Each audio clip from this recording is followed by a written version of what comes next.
Here we are. So we live and chilling. Hope everybody's doing all right. You can hear me.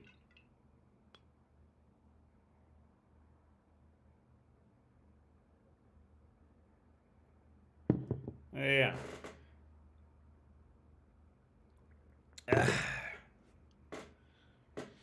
I'm drinking this Lidl version of Bailey's. This is what I'm drinking right now. Chocolate flavor, some little cheap bullshit. It was on sale for like $5, so I bought it.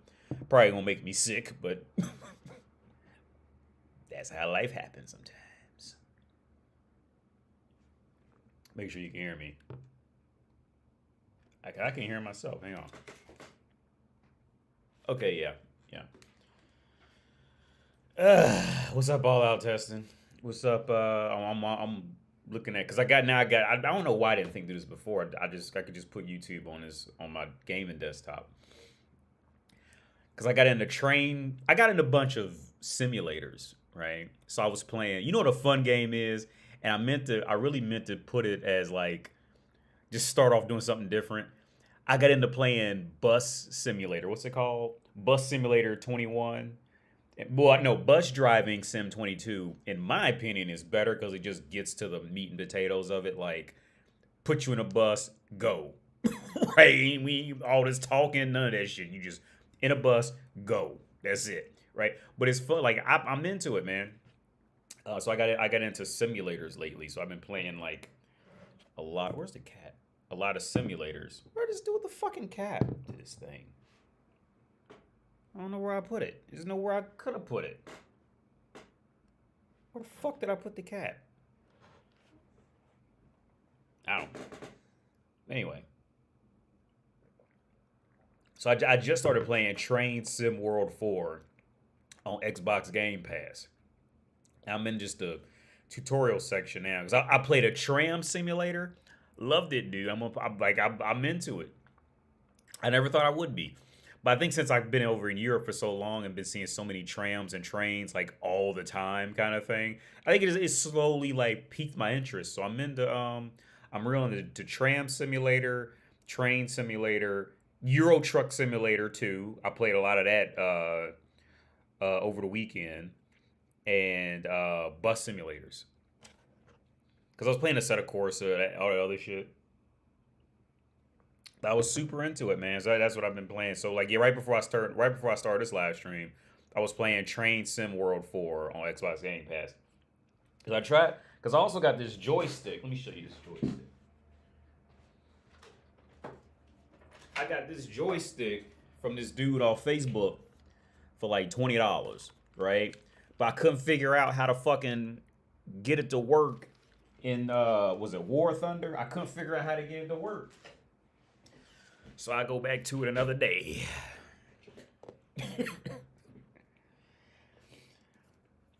Because while I was the only reason I bought that was because,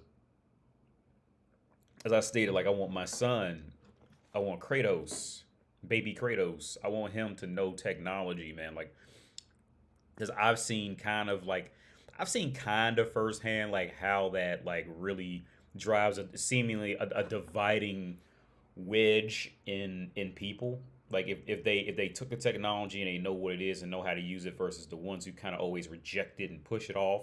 Like there's a huge wedge in a huge divide. So like I've made a decision to just throw him in the tech, like let him make sure he knows. I've been buying like if I can ever find a tablet that's like $20, I'll buy any junk technology that I would call junk. I'll buy it just to like load up, like some bullshit kids Netflix and some YouTube, some shit like that, just so he can like, just so he gets that familiarity with pushing shit and all that. I want him to know. I don't want him to be like these like a lot of people I see out here who don't know shit and try to find any mental gymnastics to reject it. I'd rather him know instead of not know. But yeah, so I bought a tablet today from this dude, and I thought I just knew the tablet was gonna be a piece of shit, and you know what I mean, like I just knew it was gonna be a piece of shit, and I ended up going out there, And it was all right. It's an all right tablet. It's really all right. So I was happy to buy it. You know what I mean? It was like $20, man. Cause I bought another one on Amazon, like some Kindle shit, and that dude sold that to me for $20 with the case. So I was like, yeah, fuck it, because it's for him. It's not. I mean, I already got an iPad. I don't need this shit. If I use it, I'll literally just use it just to, you know what I mean, like do some little goofy shit, experiment with it. Like I've seen how guys have sim setups where they have like a little tablet showing the gears they shift in or like information on it. Use like use it as like an external monitor kind of thing. I would just experiment with it more than anything. I would never, because I got the iPad. I got this iPad right here. I don't need another tablet. Right? I just if I will buy anything for the right price. Let's put it like that. I will buy some Zara. I will buy fast fashion if they had it properly priced at fast fashion prices where it should be priced. Yeah, there's nothing wrong with it. There's nothing wrong with polyester shit. I mean, as long as they price it accordingly, right? Don't be walking around trying to price it some, $50, $60 for a shirt at a Zara because it ain't worth that, right? But if you price it at $5, $10, I will buy a shirt or some pants at a Zara for $5 or $10, right? Because that's about what it's worth. You know what I mean? It's not worth $50. It's not worth $30 to me, a shirt at a Zara or a pair of pants. I will buy some. I have some Zara shit that I bought off Vinted for like $5 a piece, and I'm happy I paid that for it. And like with technology, if you price it correctly, yeah, I pay that. Like with an Android tablet, I give you $20 for it. I mean, to be fair, I don't know like the flagship Android shit, so I'm only talking about like middle of the range and lower shit. Like at that point, I'd rather just buy some Apple shit for the overall like feel and and all that, and be in the ecosystem and all that. But at that point, yeah, I give you $20 for an Android tablet, $25, and I'd be happy with that.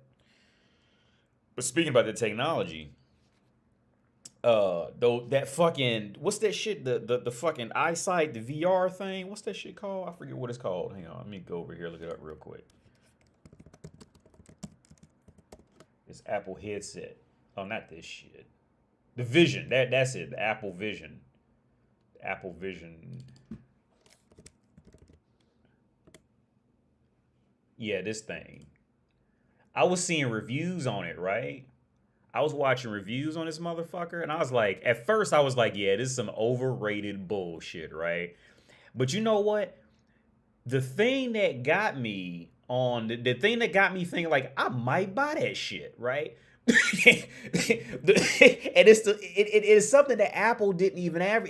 I told my girl as soon as I seen it, I showed it to my girl. I was like, yo, look at this. It can do this. I said, if Apple had advertised that, I bet a whole lot more motherfuckers would have bought that shit if they had advertised this part of it, because they sell it for $3,500, which I think it was just incredibly too much money.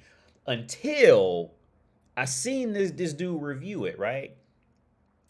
And he could pin stuff to let's say if he was like in the kitchen, right? He could open a window in the VR headset and leave that motherfucker in the kitchen, walk away, open another window by the window, leave that motherfucker there, play some shit, walk over here, open it, and no matter where he walked in his house, it stayed in that fucking spot. I was like, okay, yeah, that's hot.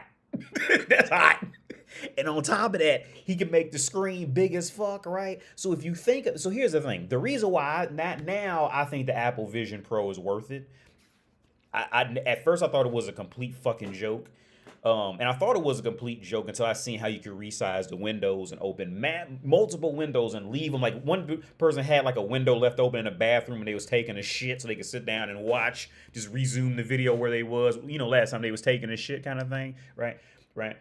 If you really, the reason why I think now I'm pro Apple Vision headset, where before I thought it was a complete fucking joke. Now the reason why I'm for it is because if you really do the math, first off, you have a computer on your head that is a reasonably powered computer. If it can do all that, right? And do it smoothly and well. One. This you so right off the bat, you probably not talking like $1,000 computer on your head, but you talking definitely, and you getting close up to that point, right? You definitely have $500 worth of computing power on your fucking head right off the bat, right? Then on top of that, now this is the part that really got me after I started thinking about it, right? If you gone out there and bought every monitor that big and installed it all around your house, oh, it would come to that price or more. On top of that, it's taking up space, right? But you can just manipulate that shit however you want it and stick multiple windows throughout the house and leave that shit there until you feel like putting the fucking headset on again and going to take a shit. And now you watching YouTube just just and ain't no, you know what I mean? And it's right there, right? And it's gonna be there until you move it. Yeah, I'm not totally against it anymore. After I said, but the thing was, Apple never mentioned that part. They was just showing it as strictly a fucking headset. You just put the shit on and you can look around and see some shit, and that was it, right? They didn't show all. If Apple had advertised that part, how you could leave a window in one area and then walk away from it and come back and that motherfucker's still sitting right there, and it's like solid. I mean, that shit is opaque. Is opaque the right word? I think opaque. Let me Google this shit just to make sure, because it's been so long since I even used the word. Yeah, that shit is fucking opaque. It's not able to be seen through. That shit, you leave in the room and that shit is fucking opaque in your third bedroom down the hall type of shit. That's hot. That's hot. Apple, yo, that's hot. Like I said, in my opinion, by the time you were to spend the money on all the monitors, and at that, the monitors are like a fixed size. Like you can't move them and shit. You can't move them or anything. They're just stuck in that fixed size. Yo, by the time you were to do all that in your house, that headset, in my opinion, I still think is expensive. But if you really think about it, the fact that what they did it at that level of quality, I can see I can see that as a reasonable price. I could definitely see that. And on top of that, it's tied into your Apple shit. If you already have Apple, it's tied into your ecosystem and all that shit. I can see that as yeah. I'm reason. But here's the thing, though. See, the only reason why I'm even paying attention to the Vision Pro is because, like I said, with my son, like everything I do is essentially for my son. Now I can like play off of the crumbs that I'm using on him, right? But mostly everything I do is more for the focus of like what can I do for him to keep up with him or prepare him for shit, right? So from my experience, from living in in Central/Eastern Europe, like they don't have access to technology like that. So my thing is like, yo, stay on. I was always like relatively decently into technology, but now I'm like if anybody's selling anything new or different, I'm immediately clicking on it to see what it is, kind of thing. So I don't end up like too many of these people over here, right? um.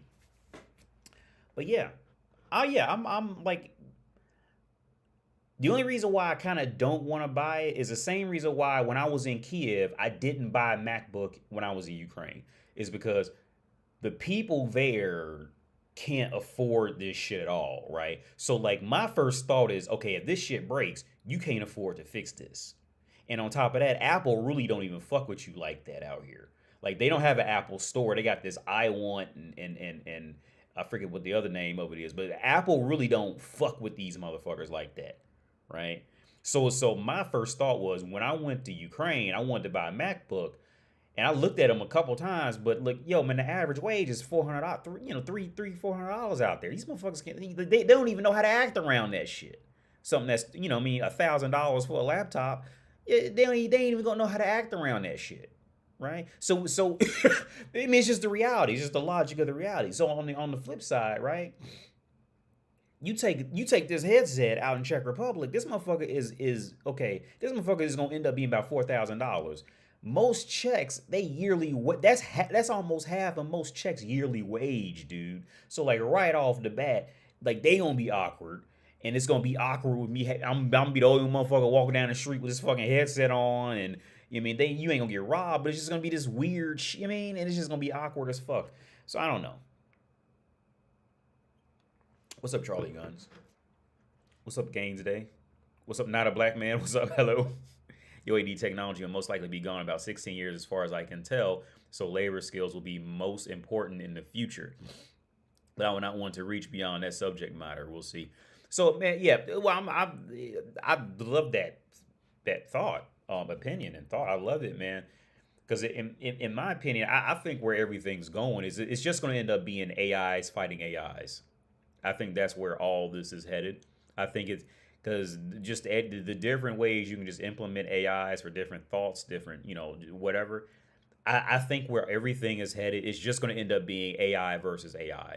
Whatever AI you can get, then you'll fight in. Because here's the thing, okay, even when you look at trying to get a job, right?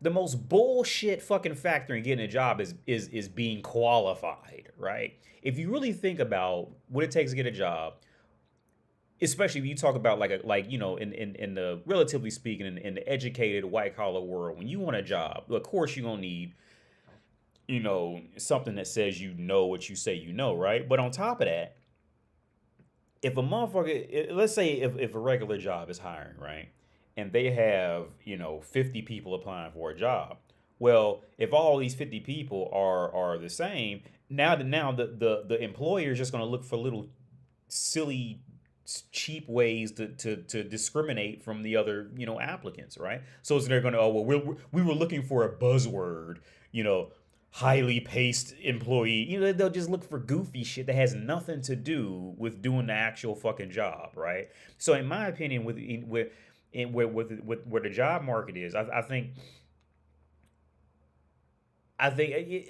like the education system, it's not really about learning anything. It's not really about being efficient. It's due to population growth. It's about how you can cheat the population.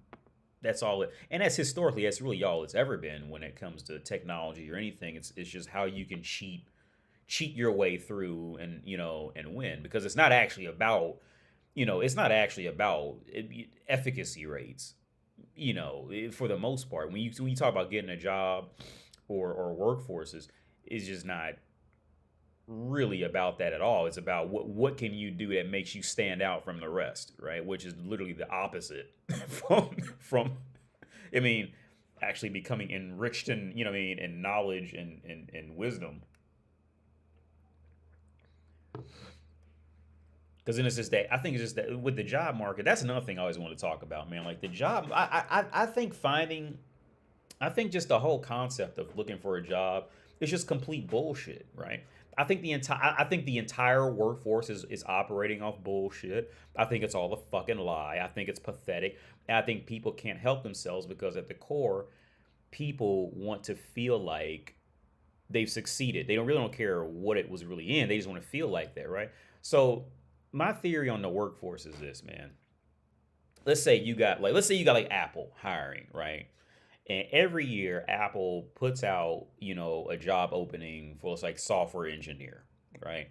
And they're gonna get people who have work history at Google, whatever the fuck, and they went to the best of the best schools and all this, right? But even if they singled out all the normal applicants and they went with the best of the best, well, they're still gonna have hundreds of applications, right? Right. So here's a shitty part that nobody wants to talk about in the workforce, especially on YouTube, right? Because everybody's sitting around hoping they can nice their way into becoming the CEO of Microsoft next week. So nobody wants to talk about the realities of this shit. I think it's all bullshit. I think the entire job market is bullshit. I think the entire job market is a fucking joke, right? And here's why, right? First, I explain it concisely. If every job knew exactly what to do, they would just do it. And they would never have to rehire. They would never have to have job openings again. They live for 10, 20, 30 years, right? So what does that tell you? If jobs are always trying to hire somebody here or there, that tells you that they don't know what the fuck they're doing, right? Because if they did, they would always hire the perfect employee, right? But they can't because they don't know what they're doing. It's all a fucking game, right? So when a job is put out a job posting, right, they're gonna get more qualified applicants than the positions they have for whatever reason, right? So once they get through the actual qualifications, what's their next method of attack? Let's say you weed through all the job applicants and now you get 20 Yale graduates, in computer science, whatever, MIT, whatever the fuck. Or let's say you get the cream of the crop and it's 20 of them and they're all are identical, right? Now how do you try to show to your boss that you did a good job as the hiring manager and weeded out for the best of the best, right? It's going to get to a point where you're not even going to pay attention to the qualifications. It's just going to be some cheap faggot shit, right? Some cheap bitch feminine faggot shit. Well, they said thank you at the end of the call. Well, thank you could be perceived as passive aggressive. I don't know if you want that. We don't want them to say thank you at the end. We want them to say, yes, sir, please, good night. And just like that, right? This is like it turns into feminine woman shit real quick, which there's no sense of logic to it, in my opinion. I think it's all bullshit. And I've always been open about this. I've always thought the job market was complete bullshit. It's just, but what keeps it going is, I think, in my opinion, is that every individual secretly thinks that if they say thank you enough and say please enough, that one day Bill Gates is going to come down, he's going to float down from the heavens and go, oh, let me make the screen bigger, because this is exactly what 100% of the fucking job market thinks is going to happen. Everybody in the job market, they think if they say please and thank you just good enough and say it enough, Bill Gates and Donald Trump and Elon Musk are going to float down from the heavens and go, "Thy child, I've heard you say please. You've said it exactly 324 times when I can tell you've meant it. Come with us, the gods, and we will tell you the secrets of the universe." And both of you would just like fly off into like water vapor. And you'll be rich, so you can go back and tell all your friends that you got money and now you eating dinner with Elon Musk. The whole job market's bullshit, man. It's fucking bullshit. And this is how people operate. This is how people spend their lives operating. What's that motherfucker? Rob O'Leary, Tom O'Leary? That motherfucker, I remember, what's that motherfucker's name? Tom O'Leary? I think this is, no, I can't think of that motherfucker's name. Oh, fuck. He was like a businessman. Yeah, this dude. I think this shit's hilarious, man. I think guys like him, I'm not saying anything bad about him because I don't know him, but the sense of delusion that comes when you think people are rich, that people will, let's look at his net worth, right? Let's just take a look at it. Shark Tank. How much is it? 400 million. Okay, great. I mean, I'm not mad at him for it. I think it's fucking amazing. I hope he gets 400 million more if that's what he wants, right? But what happens is when too many people identify themselves with money like too deeply, man. Like it's just fucking gross. And people just end up in this severe competition to just line up to suck Kevin O'Leary's dick, right? And it's just fucking, like, it's a joke. It's all funny, man. Like, it's just pathetic. I'm not saying he's pathetic. I don't know him at all. I know nothing about the guy. But it's just that concept of hi, I'm a successful businessman. I did this. And that's going to bring the cocksuckers from all around the land. It's going to bring the cocksuckers from everywhere, dude. It doesn't matter how you get your money. If it was given to you, whatever the fuck, cocksuckers are going to come out fucking anywhere, dude. And it's fucking gross.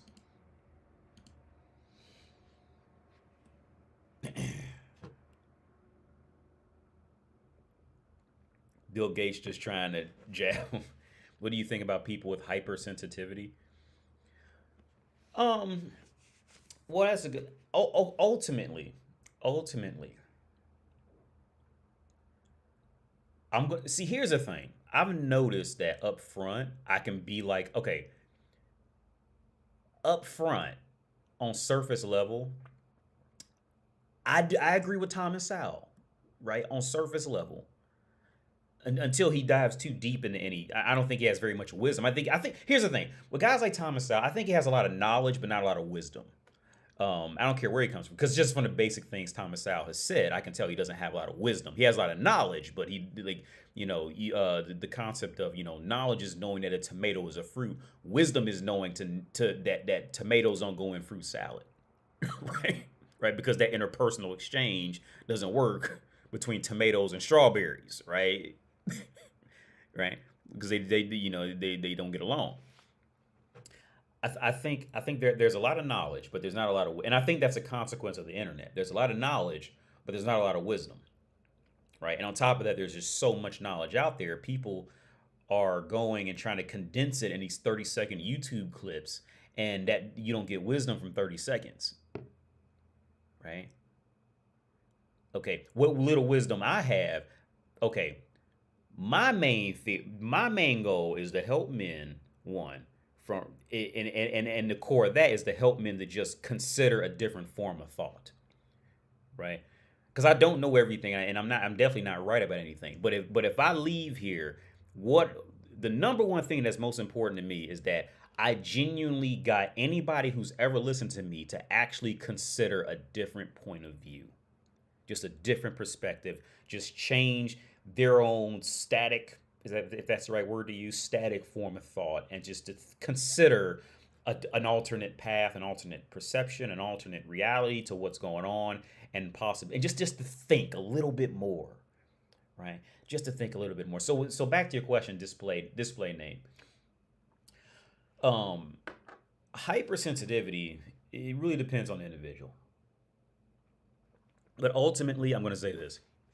Ultimately, due to population growth, um, which the Chinese, they've already studied this in rats. When population growths go up, the individual loses their place in having an identity. So so in reality, that will just trigger a sense of hypersensitivity because they don't have an identity, right? Because statistically speaking, whenever you go to like a small village that's off the grid, whatever the fuck, see, they might be perverted on little things, but they don't care about Nike tennis shoes like that, right? They're not gonna be like all up in arms about the new iPad that came out or whatever the fuck, because they're all sitting kind of like relying on each other. But when that population growth happens, now they'll have to start identifying themselves with the newest cell phone they have or the newest pair of shoes they have, whatever, right? And because they're losing that sense of identity because the population around them is just too big, right? And in my opinion, that triggers a bit of hypersensitivity too. Now, with that being said, um,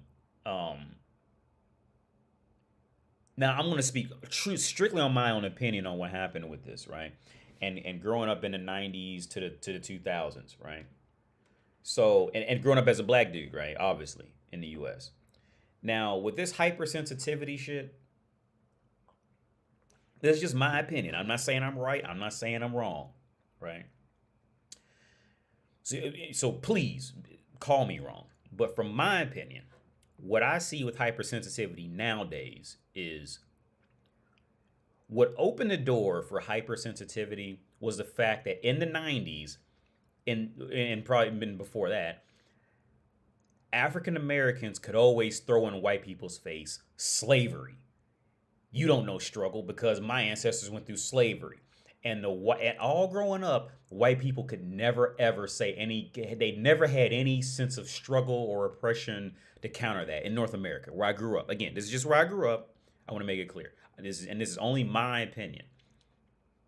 So from my perception, what I seen is, and this was years of black people growing up on any TV show, in a playground, on a basketball court, whatever. If any conversation came up about struggle, white people could only say so much until black people said slavery, right? And then it was like the white person was almost stuck in this position, whereas if they said anything against it, they were immediately racist, right? So they were almost kind of like bullied into who was oppressed more kind of thing.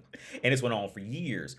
And where that tide changed was that the white population, it was a combination of two things. The pharmaceutical company flipped up, and the pharmaceutical company preyed on that exact dynamic, was to give the white population something that they can hold on to in forms of, oh, I'm struggling too because I'm sad, I'm depressed, right? And it gave this whole sense of validity. Revenue from ads skyrocketed in the next 10 years. Every time you turn on TV now, it's, are you depressed? Because it gave the white population something to hold on to, right? So with that being said, now and since in North America, again, since North America is the world fucking behemoth in media, guess what happens?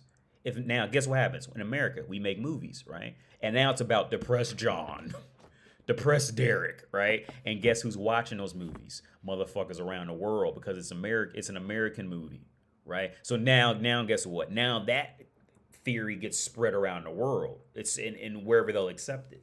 So now this whole sense of hypersensitivity, which is primarily going to be in the richer Westerner countries, is off the charts now. And in my opinion, it pretty much hit the breaking point in the 90s to 2000s, where I think it was a pharmaceutical company slash any type of psychological assistance. They seen that and used that to their advantage, in my opinion. And I think that's where a lot of it comes from too. So one, population growth. Two, it's a sense of trying to get a misplaced sense of victimhood out, with no questions asked, kind of thing. But yeah, one could say ever since the beginning of civilization and division of labor, Bronze Age or so, people identify by what they did. The job, yeah, the job, the market, the cycle mentality isn't anything. Yeah. So yeah, I'm trying to if I'm not mistaken, the Bronze Age. I'm trying to think because I'm thinking about. Fuck, I'm confused now. If I'm not mistaken, the Bronze Age was actually more wood. No, I'm thinking about. Wait, I've got it all mixed up in my head now. Let's look it up. Bronze Age. So this is about 2,700 BC. Yeah, okay. Yeah. So the Stone Age was mostly with wood. The Bronze Age came along, when the metalworkers got a bit better. Yeah. About melting copper and mixing. Yeah. Okay, yeah, I got to go back into this shit and look back into it because I'm going to be off if I try to talk shit about this now. But yeah, but back then, but also the different. Now, what I'll add to the bronze, like times like the Bronze Age this was a time long before industrialization ever hit. So they had no concept of being able to just like go out and just have a pair of Nikes sitting on a shelf ready to buy, or a pair of heels for their bitch to go wear, and they just sitting on the shelf ready to be bought, kind of thing. They had no concept. Like all these people knew was either I got to make something or I know somebody else who does make something. Right? They had no. But even that. With that being said, they didn't have enough to actually like mass produce, right? To where they could really just like, because right now, let's be real. Like if Nike, if let's use Nike as an example. If Nike really wanted to, Nike probably wouldn't have to make shoes for another 2 or 3 years. If things got like hard, I mean, like let's say if something happened tomorrow, let's say a big ass EMF just went off, right? An EMF went off, and then you had some type of epidemic happen again, to where like Nike just couldn't make any shoes, right? For whatever reason, like they couldn't do it. Nike could technically, in my opinion, Nike, if everything went to shit, right, and they could not make anything else. As far as making shoes go, shoemakers could essentially stop making shoes, in my opinion, for a good year, maybe 2 to 3 years, and nobody would even notice. Right. It was. I don't think it would. It would even. It would really. It could seriously give. If okay. Let's use another scenario. Let's say the whole world knew by December this year that something happened in the shoe game and nobody else can make shoes ever. Nobody else can make shoes until an undetermined date in the future, right? And that gave Nike, Adidas, all these motherfuckers the heads up to go, okay, we got to make as many shoes as we can, whatever, blah blah blah, right? Well, at that rate, like we can make enough shoes right now to where we wouldn't have to worry about shoes for another 5 to 10 years. Like if we really wanted to on a massive industrial scale. Whereas like we take situations like the Bronze Age, they just didn't have that technology yet. So they had no concept of being able to last off of, have multiple options and be able to last super comfortably without the need of money and all that shit. Like they just had no concept of it. Whereas like Nike, Adidas, like we could do, like if humans really like, let's say if something were to happen, some nightmare scenario where we seriously had to like just shut down businesses for like a year, like we could really survive. Like we would be totally fine after that. But I think the difference is since we've had access to knowing what life is like now, I think like people out now, we would kind of gravitate more towards, well, my shoes are nicer than yours. Whereas say like my son, he wouldn't know that life, so he wouldn't grow up. He would grow up probably more closer than these guys did. These didn't care about that shit anymore, like because they didn't grow up with it. Kind of like in the Last of Us, like in the first Last of Us game, where Ellie and Joel, like Joel had grown up in like he had grown up in our time, whereas Ellie, all she knew was a zombie life. So like her whole perspectives were just completely different from Joel's in that game, which is a very good, very cool thing to watch happen. Let me open this window. It's a very cool thing to watch happen.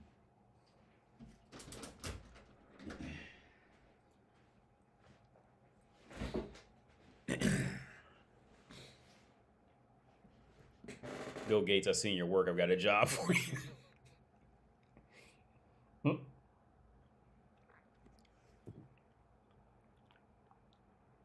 And you know what? Unless he look, when it comes to like a job, like I would have to be paid a lot. I was talking to my dad about it about a month ago, man. And I said, look, when it comes to working a job, like you lose a lot. Like it's not just, I mean, don't get me wrong, people have to work, for food and no, I get that. I'm not like bashing that part at all. But when it comes to working, like you lose a lot of your independence. You lose so much independence with that independent thought, like just any sense of creativity is just you just lose so much, and I think it's not really accounted for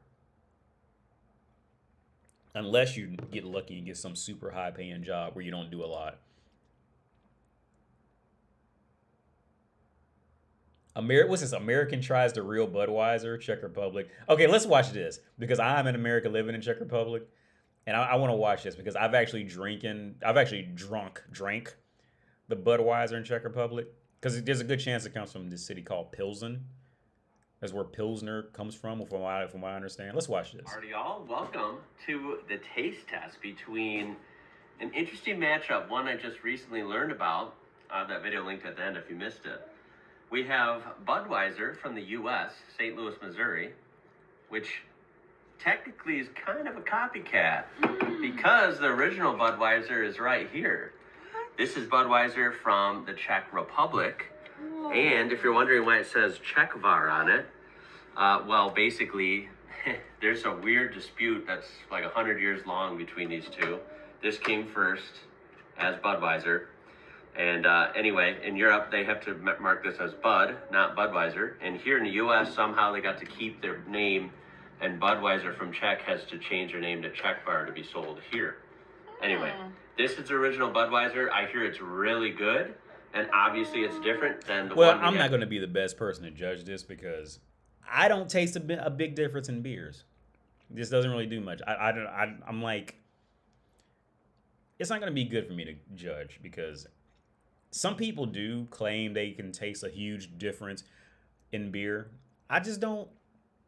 I don't taste a big difference. They sell Duff beer here.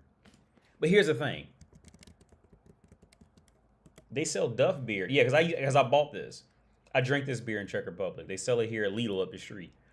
And like it tastes like Budweiser to me. It doesn't taste like I don't taste a difference in any of it. So I'm not going to be the best person to actually talk shit about this video. That is like rich, smooth as silk too. Right. The foam is amazing. What I remember about American beer is that it definitely has more bubbles. From what I remember, I remember American beer being far more bubbly than beer here. But other than that, maybe it tastes a little more watered down in America, but outside of that, like I don't really like beer's beer to me. I don't, I just can't taste much of a difference. So I'm not the best person to talk shit about that.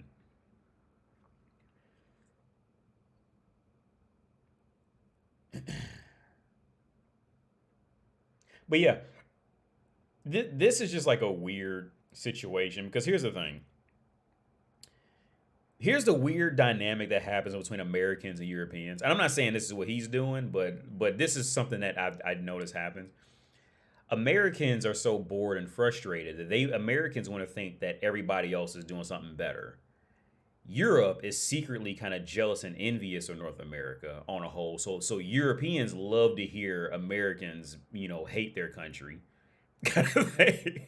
So it's like it brings the weird part between like a typical American, like a typical European, from my experience, is like they meet in the middle, right? Like because see, and here's the weird part, and this is what I meant to talk about last week, is how like Europeans are far more xenophobic, far more racist than North Americans are, far more. It's not even a contest. Um, but the thing is, like up front, it's like completely opposite, right? Like up front, Americans seem like they're more racist, and up front, if you meet like a racist North American kind of thing, like they're more like awkwardly in the beginning, right? Whereas Europeans, they're more like they try to play the whole like we love everybody, in the beginning. But if you spend more time with them and talk them out of it flips. Like the Americans will end up being like, oh yeah, I wouldn't mind going to Africa for a month. I wouldn't mind going to Africa. Whereas the European will be like, get those motherfuckers out of here tonight, right? When you sit down, you get them off that bullshit. I was like, we're Europe, we love everybody. Like if you get them and you get them really talking, oh, it'll trickle out. If you from a poor country, get that motherfucker out of here tonight. I don't want to pay for none of that shit. And the American, if you get the typical American who's racist and get him off that Fox News shit, that Bill O'Reilly shit for about, and get him back down, the tone down off that shit, he'll be like, oh yeah, sure, I'd love to go to Zimbabwe and meet a wife. Yes. He'll come down real quick. But the Europeans don't be on that, right? So with that being said, the reason why those two come together is because deep down Americans, the majority of Americans like end up admiring pretty much anything that's not American, right? And then but the typical European is in some way kind of envious or jealous of the American for one of many different reasons. So like the European loves to hear the American say, "Oh, I hate America." Kind of thing, because they mad about being in Europe, right?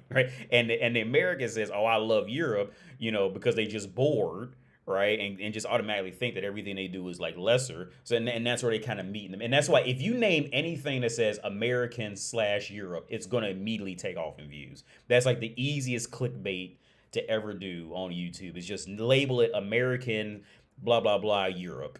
And immediately, or American, blah, blah, blah, any other country, and it's going to shoot off in views. Because then everybody in the comment section is going to just bash North America, whatever the fuck, right? Blah, blah. Like, another quick example of what because I've been doing this lately on Facebook, right? Because the Super Bowl just happened, which I actually missed. I missed the Super Bowl. I didn't even watch it. Didn't even know it came on, right? But people make fun of North America all the time because North America says, yeah, we're the world champions of the National Football League, right? And this is a perfect situation where like people want to call Americans dumb when really like a lot of the rest of the world is just completely ignorant. So this topic of the Super Bowl, right? I'm sure you guys seen the Super Bowl memes. Like let's do this world. Let's do this world shit champions NFL map. Let's do this. This meme shit. Oh wait, let's do the meme because it's always this. Here it is. So this is the map. It's always something like this that I'll see on like Facebook or something like that. And every time I comment on it and break down facts, people always immediately run away, and because there's no argument to be had. So because they're ignorant, because they're the dumb ones, right? So North America has a Super Bowl. I should have named this like Super Bowl. This live stream, because I really should elaborate, because I think this is really funny on how dumb the rest of the world is, but they always want to call Americans dumb, and I think it's absolutely just amazing. Like, so yeah, I was checking myself on the stream over there. Y'all may answer that because that's a good question, Robert, about Samuel Jackson's character in Django. I thought everybody in Django did a great job, but I'm going to definitely answer that. So real quick, the Super Bowl scenario, right? every time this comes up, and there's always like some dude from a different country who always wants to like get in an argument with me about it, and I just literally just break down facts about North America and sports, and it's just a reality. And I'm gonna be a fucking asshole snob, and I'm gonna state reality. Like, look, like the only reason North America does not dominate or is in the top 5 of any sport is because Americans just don't have the interest, flat out. That's the only reason why North America is not either just the world dominator or they're in the top 5, at worst top 10 of all the countries on earth, is because America just doesn't have the interest. And we can use the NFL as a great example. And this spells out, the world's ignorance, right? So with this map, this is a common thing that people bring up, right? It's like, oh yeah, we're the world champions, blah, blah, blah, blah, right? Oh yeah, America only plays a sport and we call ourselves the world champions, right? So the argument I always bring up is this, and we're going to do this on live stream. How many play American football? There are 74 countries with active American football teams. And you mean to tell me these 74 countries suck so bad that you didn't even know that? There are 74 countries with active. Did you know that there was 74 countries with active American football teams? You didn't. Why? Because they fucking suck. That's why. Because they're fucking terrible. That's why. Because they can't compete. They wouldn't be able to compete with a good college team, let alone the third string on any NFL team, right? And whenever I bring this topic up, like, there's always 2 or 3 who try to fight me a little bit, right? But it just gets real clear that, yeah. Or I love this. I love this other argument about between soccer and football.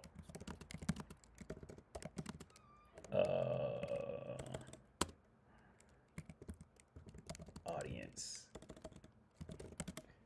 So this is another one that is really like, it just get it's so annoying. Like, here's the thing. Another argument when it comes to sports is soccer versus American football, right? And I think this is so funny because the world seriously like jacks off at like trying to just hate North America. So the other argument is that yeah, the Super Bowl pales in comparison to the biggest game in soccer, right? Now this is not the flex that you think it is, right? This is actually embarrassing if you think about it for longer than 10 seconds, right? And this is a legit website. I would call it a legit website, but this is true shit, right? Because soccer gets far more views from all around the world, right? And all it does is make soccer look that much more embarrassing if you actually apply legitimate statistics and numbers to it. Okay, I'm trying to find the actual, just a simple breakdown. Yeah, here we go. Here we go right here. Super Bowl pairs in comparison to the biggest game in soccer. Yeah, it's like nothing. Yeah, the thing is, a Super Bowl brings in like, a very low viewership. Average global TV viewership of the FIFA World Cup Finals compared to the Super Bowl, right? Right. Now here's and this is the funny part. This is hilarious on why the world always tries to call Americans dumb and Americans stupid and all this, because it's always this kind of feminine sided argument. Like, they always try to focus on something else kind of thing instead of focusing on like on just how pathetic the scenario really is. Now, remember this, because I'm going to go over here, right?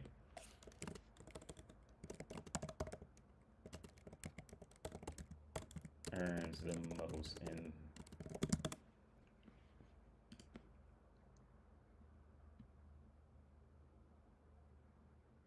yeah. No. This isn't what I'm looking for. But okay, we can look at the total salaries. And yeah, the total salaries, because they'll look at like Cristiano Ronaldo and be like, yeah, we got Cristiano Ronaldo. This motherfucker makes like $50 trillion a year, but he's the only motherfucker making that shit. Like, so but this isn't even what I'm looking for. I'm looking for, because what I'm looking for, because I'm going to tell you what I'm looking for. The NFL literally has enough money to buy every soccer league and still have half its money left over every fucking year, right? On top of that, the Super Bowl brings in more money than I'm pretty sure than soccer brings in every fucking year. just the Super Bowl alone, right? So this is the part that like it's really sad. Like it's really sad. Like when people try to compare soccer to American football, like there's really no compare. Like American football is better. It's just superior, right? But the thing is, it's so superior, the rest of the world didn't even know that 74 other countries are playing this shit. They didn't even know. Because they suck so bad, right? If Americans cared about soccer, we'd be dominating. I have no doubt in my mind, due to technology advancement, just due to technology in North America, dedication, the unitedness, the willpower to be better than Louisiana, Kentucky, Alabama, all that shit. When you add in all this shit together, no, like if America wanted to be good at soccer, we would be dominated. We just don't care. We don't give a fuck about soccer. If we cared about hockey, like Czech Republic cares about hockey, we'd be a gangster ass hockey team, which we aren't bad, but we'd be gangster as fuck if we cared about it. That's the key point. We don't care. But yeah, that you up, boy, but you crazy. You think I'm crazy? Okay, yeah.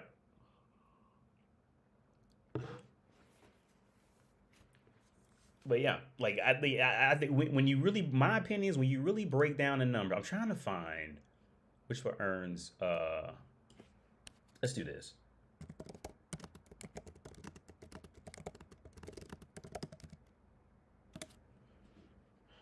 Not highest. I'm not looking for highest paid athletes. I'm looking for hang on, types of. Let's do this.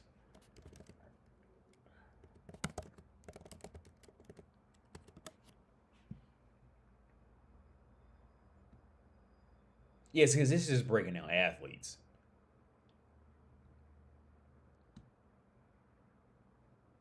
World's most okay. Let's do this. World's most profitable sports thing. It's going to be NFL. The NFL just brings in more money. Well, this is all NFL. Okay, yeah, this is just going to be all NFL shit. But when you really, here's the thing: the fact that soccer is literally played around the world on some competitive level, right? And the fact that the NFL only gets a it's played around the world, but it's only recognized in North America because that's the only place where people are actually good at it. Right? Is it like I think it's hilarious. Like I think it's funny, man. Like I think it's funny how the world just has this hard on to like try to just hate North America. I can't find what I'm looking for though. This is just the highest pays because you can always find like two people. Okay, yeah. So this looks about right. This looks better, yeah. But this isn't what I'm looking for. So with the NBA, must have just creeped up because it wasn't. The NFL was like by far at the top of the list. But the fact that soccer is played around the world and the top two are played only in North America, that's not the flex. Okay, if you got okay, if soccer has people from around the world watching this shit and you not producing around the world and you still pale in comparison to one country, that's not a flex, bro. That's not. That's pathetic. That's the opposite from a flex. It's a Shrex. Not every soccer league is worth the same. Yeah, yeah. Well, yeah. There's a brand new college American football team I hear you, and it's always empty. Yeah, yeah. Sorry, Ed, but you're tripping. I'm tripping. Yeah. Well, you can say I'm tripping, but yo, the numbers are there, dude. In my opinion, I think the numbers are there. Soccer, yes, soccer gets watched around the world. Core is full of retards. I'm not going to core.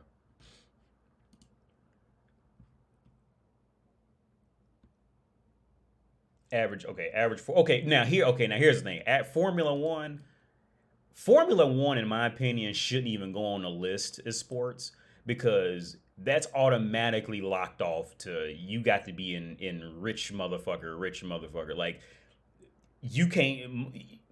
Formula One does not. Okay, don't get. I have a lot of respect for Formula One. Don't get me wrong. I do. I have a lot of respect for Formula. Actually, I was playing F1. What's this F120? What I got over F122 with the steering wheel right here. I was just playing it. I was just playing F122 right here over the weekend after I played the bus simulator game. I have a lot of respect for F1. I have a lot of respect, but in my opinion, I don't think F1 should be on the list with regular sports. And the reason why I say that is because that F1 is strictly reserved for the rich. Period. For the vast majority of them. Like, you don't get into F1 just being like a dude working at Burger King and going outside to drive on the weekends. Maybe 70 years ago, but not now, right? See the NFL and NBA. I mean, those are reserved for like a physical caliber type of dude. But even with that, like the NFL and NBA, a lot of them motherfuckers was working at Burger King all week and was going out to hoop and practice. When they got off their shift, right? Formula One, F1 does not belong. F1 should just be, whenever it comes to F1 and money, that should just be, that would be like saying who's the hardest worker based off of money, or who's the hardest worker, right? And you talk about Bill Gates, and then you talk about, Matt Harpering on the fucking 76ers. I mean, like, those are two whole different things of people. Like, so Formula One immediately gets ignored when it comes to money. Average basketball player, average baseball player, and I don't even like the average, because the averages are usually bullshit too. Because all it takes is one billionaire, and the next, with the next 100,000 people are millionaires on average. So I don't like averages. That's not a good article. And this is I can't find the exact one I'm looking for. But yeah. Thank you. You're welcome, Somnirex. It's usually just England, France, or Germany for some. AD, I really think it's because America's economy is so much bigger, so more money for sponsors and stuff. Yeah. Now, okay, Kira, now on top of that, man, like, even with that being said, dude, America is only 300 years old. You see what I'm saying? Like, America is only 300 years old. It's like, well, 400. It's 300 to 400 years old, right? The countries that soccer is played in have trash cans older than North America. In my opinion, there is no excuse for that. Look, and I'm from America. When it comes to developing and holding your own, there is no excuse why America should be in the position it's in. And I'm from there. I'm American, and I own that shit. There is no excuse why, in my opinion, why North America should be in that position. But yeah, America. Wait, let me read back the comment. Read the comment. Or money from, let's just use the sponsors alone, right? Yeah. Even with that being said, dude, look, the countries that America is competing with have been here triple times the amount of time that North America has been around. Or if not, they were directly descendants from other countries who were around at minimum triple the amount of time. In my opinion, there is no excuse why America, if anything, America ends up embarrassing the world with that shit, because we've only been there for 3 to 400 years. Right? And on top of that, we had our own domestic disputes, whatever. The benefit is that once we settled our domestic disputes, we were done. Once we settled that shit with Mexico, Canada never really had too much of an issue with them. But soon, once that whole Mexican shit got solved, and well, first Napoleon had to sell that middle area, the Louisiana Purchase, I think it's called. Napoleon had to sell that shit to America for dummy cheap, because Napoleon was in war, so he couldn't afford the upkeep on that territory in North America. So he sold to North America for like stupid cheap money. And then after that, we sold that shit out west.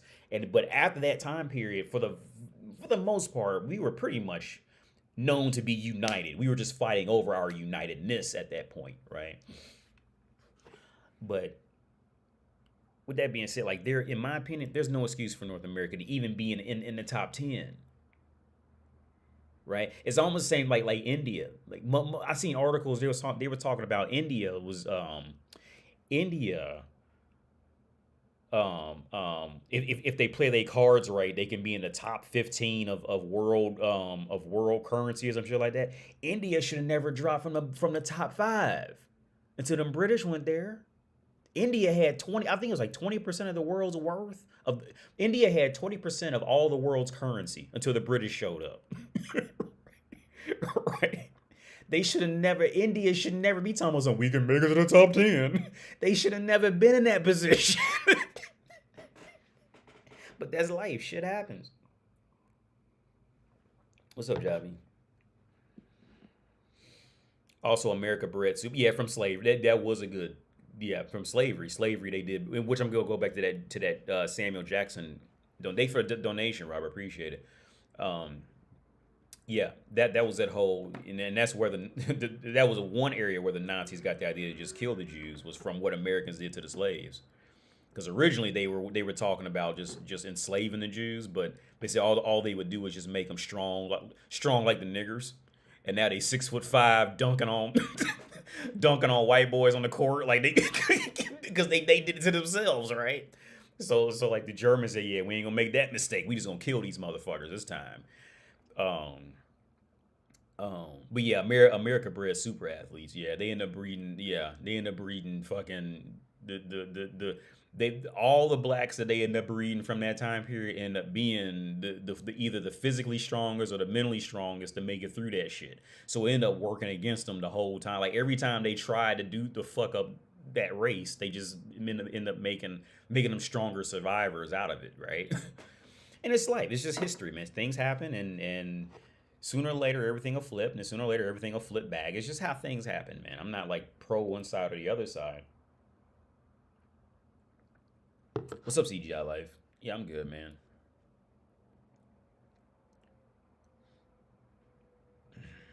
Soccer's better? Yo, well, yeah, I'm glad you like soccer, man.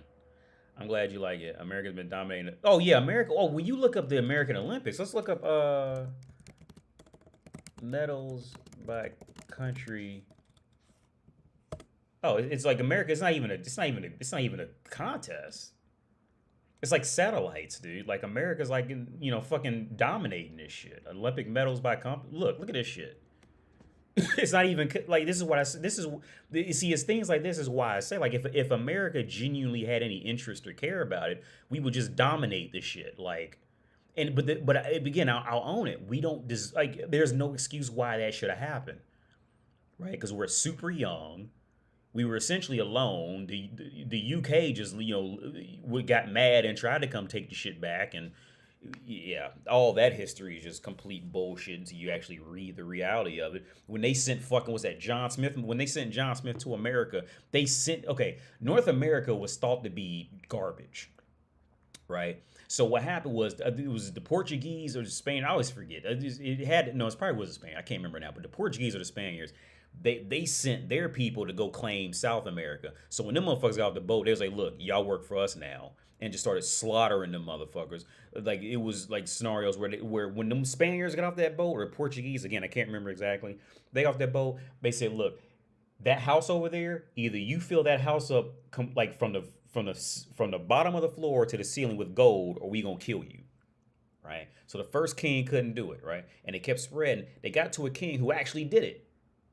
The king actually went out and had his people get gold to fill the bottom of the floor to the ceiling, and they still killed him for that shit. Yeah, see, that's a part of European history don't want you to know about, because now you're just angry when you talk about it, right? But it's there, right? It's that thing. So after all that happened, Britain was so far behind in maritime trading, maritime dealing. Britain was left with the scraps. It was France, some form of Spaniard, and then Britain was in third place. Right, the UK was in third. The UK was scrambling for scraps at this time. So all they were left with was North America, and everybody thought North America was garbage. Most of the people at the time would have thought because I'm gonna get this wrong. I'm gonna get this wrong, but I'm gonna say the Finnish or the Swedish or the Norwegians. That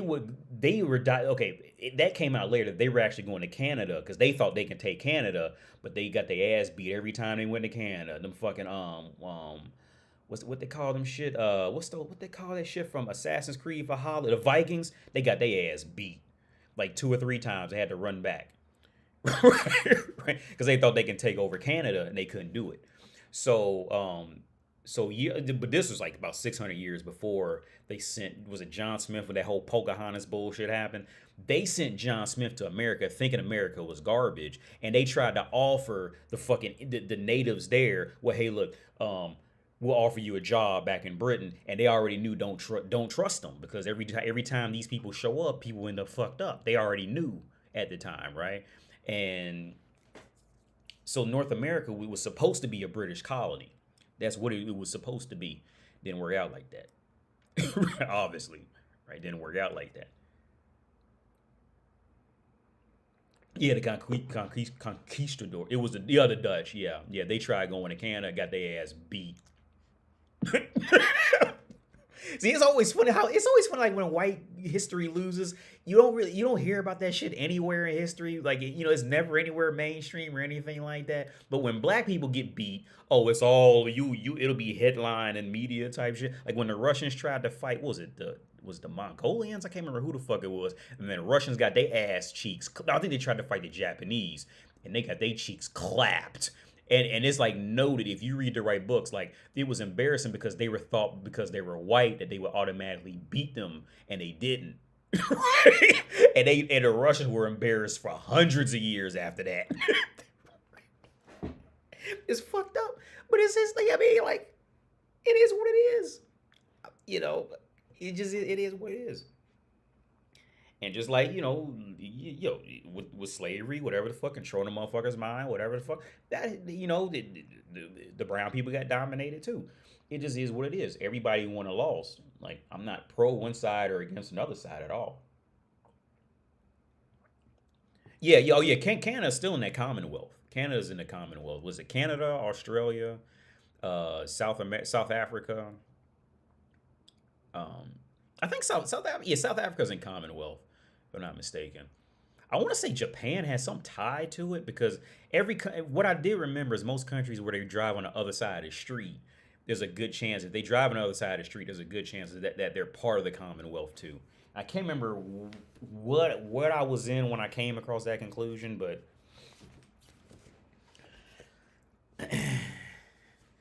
oh, Vietnam, yeah, that shit. Yeah, I got real into Vietnam, man. I got real into Vietnam, um, for a while. Yeah, Vietnam was wild shit. But America wouldn't have really been there if it wasn't for the French going there fucking that shit up first. Because the French went there and they was just like the French was just like enslaved. The French was just like raping them people, man. Like there's not much about French history that's very admirable, at all. like like something was just up with them. Probably from that whole, I think was it Julius Caesar who went there and killed all the Gallia? He essentially had a Holocaust. Them Holocaust things have been happening all the time. I think it was it was it I think it was no was it Julius Caesar who went there? Who killed the Gallia? The mass murder the Gallia. No, I probably spelled it wrong. Oh shit! Hang on. How do you fuck? I can't think of how to spell it. That's gonna bring up all this Czech shit. But so the French were originally the Gauls, but I can't even think of how to spell that now. If I remember correctly, if I'm off, I hope I'm not off. That's Wikipedia.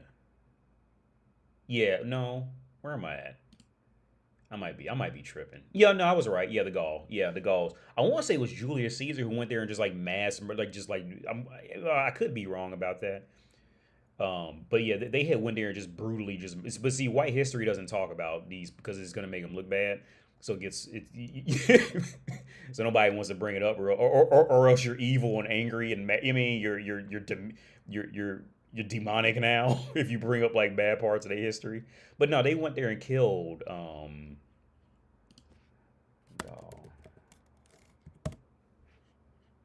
Genocide. Let's look at it.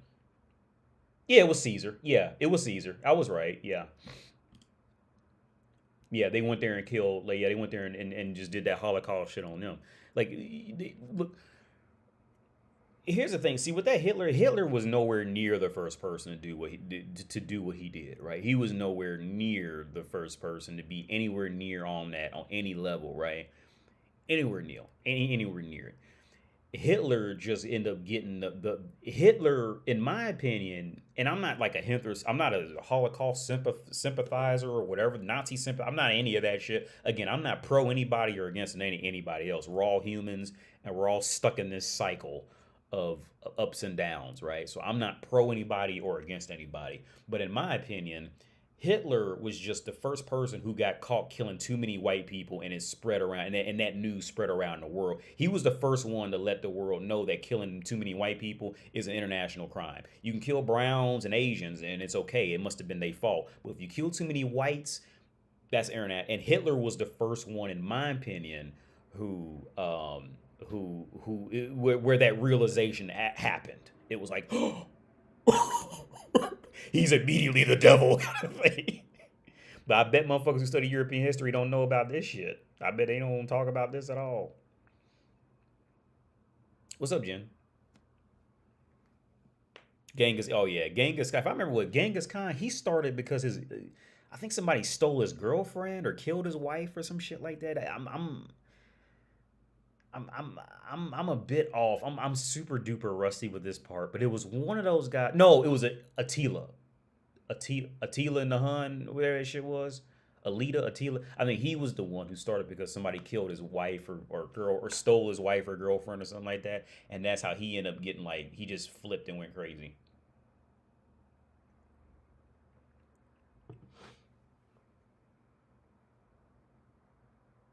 Oh man, was I looking at Germany? I'm tripping.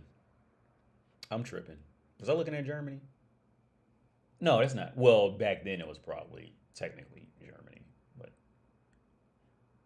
that region was definitely France.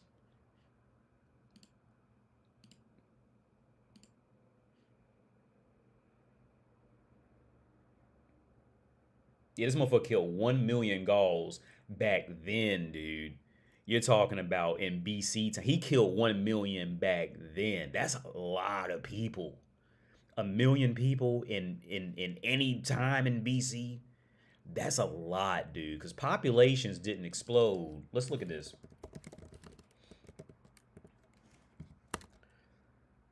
Uh,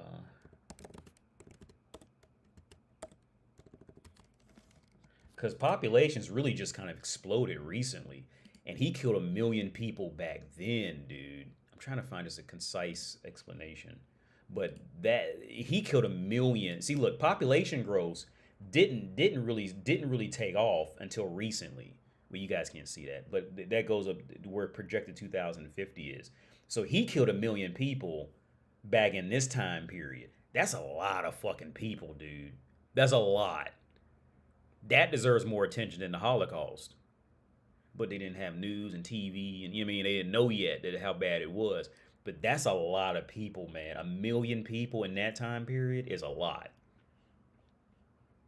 But that's Europe for you. That's Europe. You know that's Europe. What else to say about that? It's Europe, man. It was Genghis Khan. Okay, I couldn't remember if it was Genghis Khan or if it was Attila in the Hun. I get really gray in that area unless I'm like studying it at the time. But yeah, Yo, AD, the biggest soccer game of the year is about to start on CBS. You gonna watch it? No.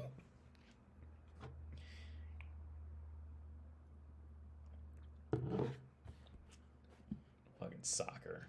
I mean, I'm not roasting anybody. If you like soccer, cool. You know, I'm not. I'm not. I'm again. I'm not. It's something to learn and everything, man. But okay, where I started with that whole rant was the the football. People always make fun of Super Bowl, but again, most people are just not are too ignorant to know that there's 74 countries with active American football teams. But the thing is that like I said when I started that rant is most of them suck so bad like you would just never know that it even existed. So people just say, "Oh, America calls themselves the world champions because their heads up their own fucking ass." Like, no, bro. Like, America calls themselves the world champions And it is a bit arrogant, but it's based off of logic. Like nobody else can compete in the NFL on a unified country level outside of North America. Nobody else can compete with it.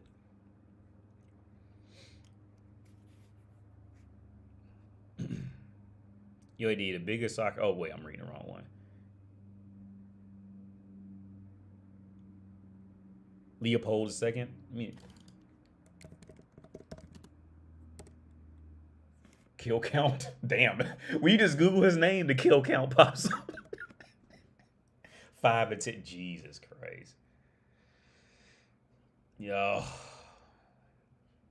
Oh yeah. Okay. Yeah. Yeah. You talking about the Congo Wars and is this the Congo Wars and shit? You talking about the Congo Wars? I think that shit was wild, man. Oh yeah. Then you're gonna have your people who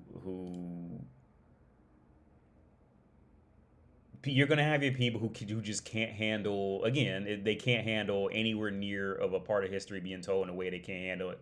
Yeah, yeah, you're talking about I'm pretty sure this is the Congo Wars. This shit was fucking wild, man. So what I remember of I can't remember exactly, but I'm gonna try to briefly tell what I remember about that shit. So um I think it was was it the Germans and the Belgians. They were after they had the whole Great Scramble of Africa at some level. They had I want to say it was German and Belgians. They didn't know how to separate Congo on like a healthy level. So what they did was they tried to attempt to leave them to their own devices, but they end up separate by saying like, well, you're a real Congolese and this other person is like lesser than you, and they had them in lines like waiting to get the stamp, and it just drove them against each other and mad because they learned okay they had issues before that, but the issues amplify like crazy after that, and they just went fucking wild off that. Then after that problem got addressed, they sent them to, I think it was Nigeria. Was it Nigeria? I might be off. But they sent them to another African country, and the shit just started all over again. Because what tends to happen is when some type of like dispute or some type of war happens within a country like that, and this is where I think this is one place where North America does a great job with it. You always have to separate the severity of the crimes, right? You have to find a way to separate these people, because if you just lock them all up in one area, you're just going to grow the gang over again, which is essentially the same thing that's happened with that whole, correct me if I'm wrong, with the whole Al Qaeda situation, with that whole like State of Islam situation. Like the religion's not bad, but all you got to do is wait for people to get poor, hungry, and desperate while they're uneducated, and you're just gonna grow that clique all over again if you keep locking them up. So you have to separate them. You have to separate security prisons from security prisons. If you lock them all up, it's going to turn into, okay, how do you survive? Do what this group says, and you get food, and now and you swear by them, and that's it, right? And if I'm not mistaken, when they went to if I could be wrong, but they went to Nigeria and they did the same thing all over again. Let me look.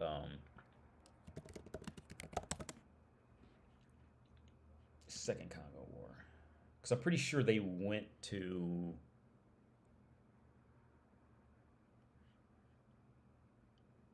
Yeah, it was led to the Rwandan genocide, if I'm not mistaken. It was like they escaped the Tutsi dominated.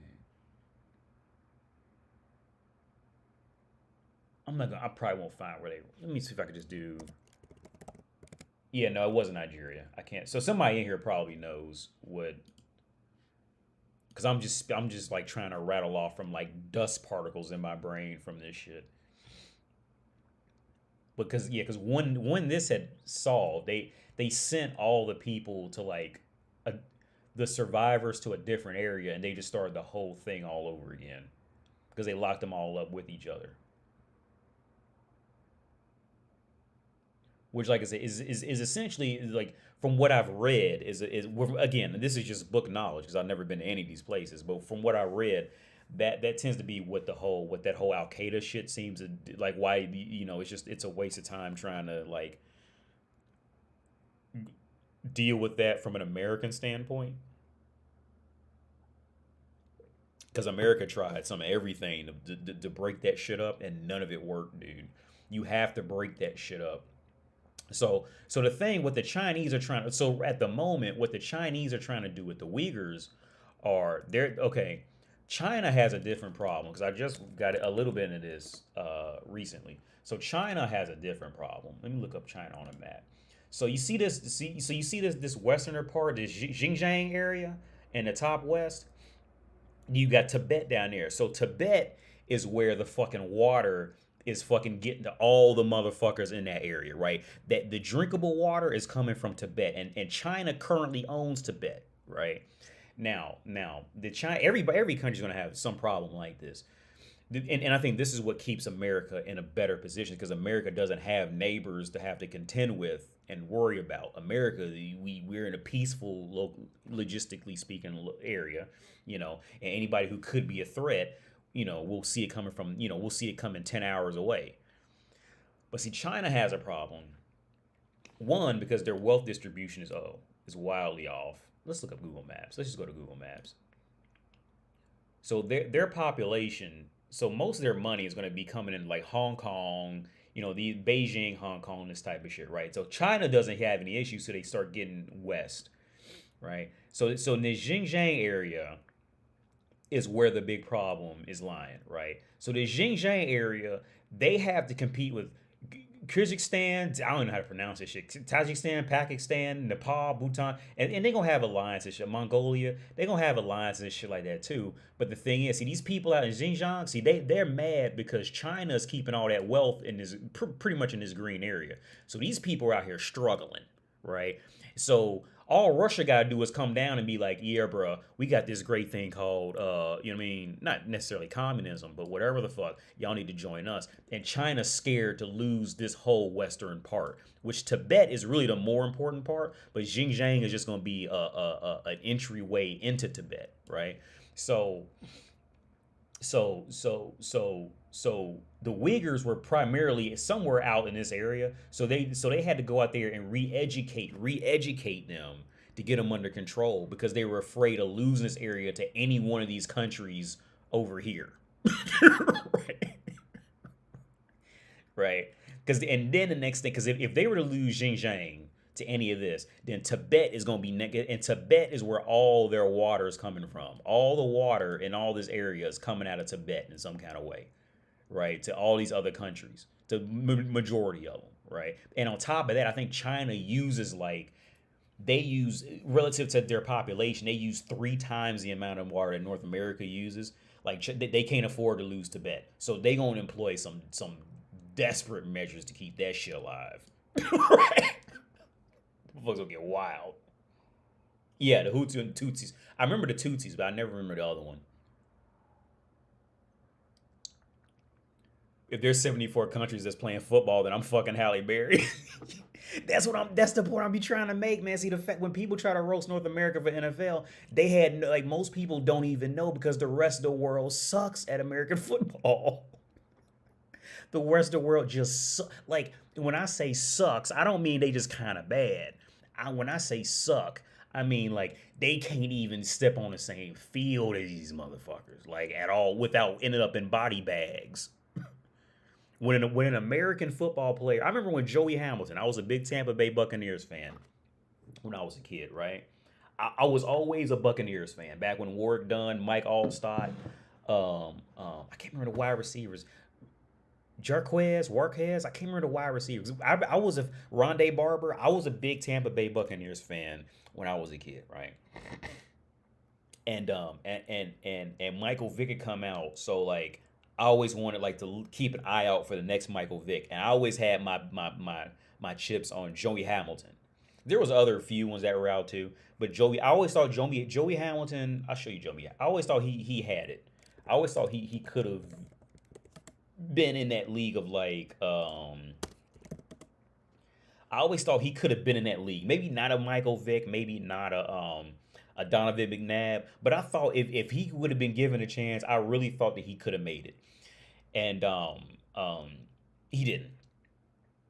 They would never let him play. He was on the Buccaneers. I remember because I used to always put him in when I played Madden, And because I didn't like Brad Johnson like that, he was just too slow. He was a good quarterback, but and I remember the year they ended up winning the Super Bowl, which is crazy. That's when they had Derek Brooks, John Lynch. I can't remember the other people right now, but I was always a Tampa Bay Buccaneers fan in high school.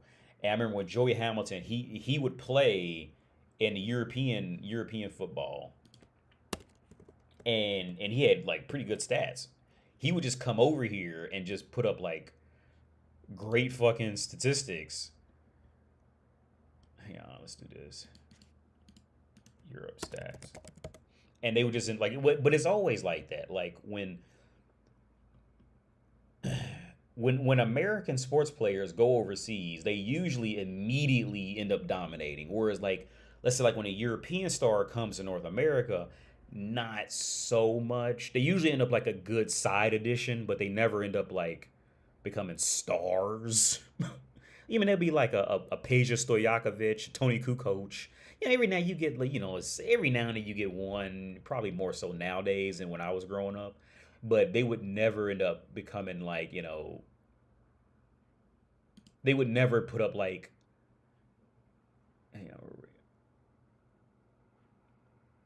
so Joey Hamilton, he played for, was this France? Frankfurt Galaxy in 2002. So he had 51% completion rate, 1,000 yards. His rating was, he had a 69.5 quarterback rate, which that's not super great. Hang on, based on.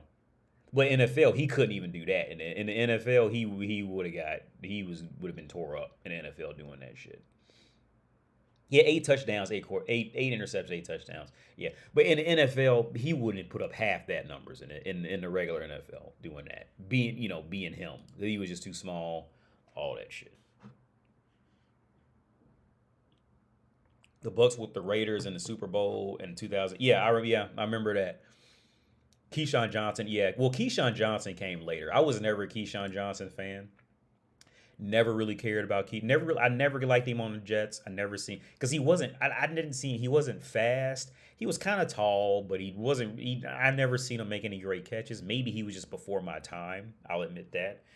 So when he came to Tampa Bay, I'd never seen like any real upgrade in the offense. When he came there, not once. I never seen him do anything. It was almost like seeing like Chad Johnson go to the New England Patriots. Like, remember when Chad Johnson went to the New England Patriots? He was just like like Edelman was like a Pro Bowler compared to Chad Johnson out there. Like Chad Johnson was nothing in New England. That was just a different caliber of player kind of thing. I'm not like trying to roast Chad Johnson because he did great things for the Bengals. I couldn't even dream to be as fast and as good as Chad Johnson is. But in that league, he went to New England, and he just, from what I remember, Chad Johnson he did not do well in New England. He was dropping open touchdown passes. You know what I mean? But with the Bengals, he's Chad Johnson was part of that team that led the Bengals to finally start hitting 500. So I have a lot of thanks to Chad Johnson for that. Because growing up in the 90s and 2000s, the Bengals didn't win more than 3 games a season. So the fact they was winning 8 games, that was a big deal for anybody from Ohio. Big deal. Who's your favorite receiver growing up, AD? Mine was Terrell Owens. You know what's crazy, Javi? I remember Terrell Owens when he wasn't shit. Because I was a San Francisco 49ers fan. Because a friend of mine, he was a Green Bay Packers fan. Right? And they have a rivalry. So like I was a fan of Steve Young, J.J. Stokes, Jerry Rice, Garrison Hurst. I used to always play with the 49ers when I was smaller. Now when we hit high school, I started to like the Buccaneers. I was looking for another team to like, and I shifted to the Buccaneers. But I originally liked the 49ers. And I remember Terrell Owens when he was like a scrub, dude. He was a third string wideout at best.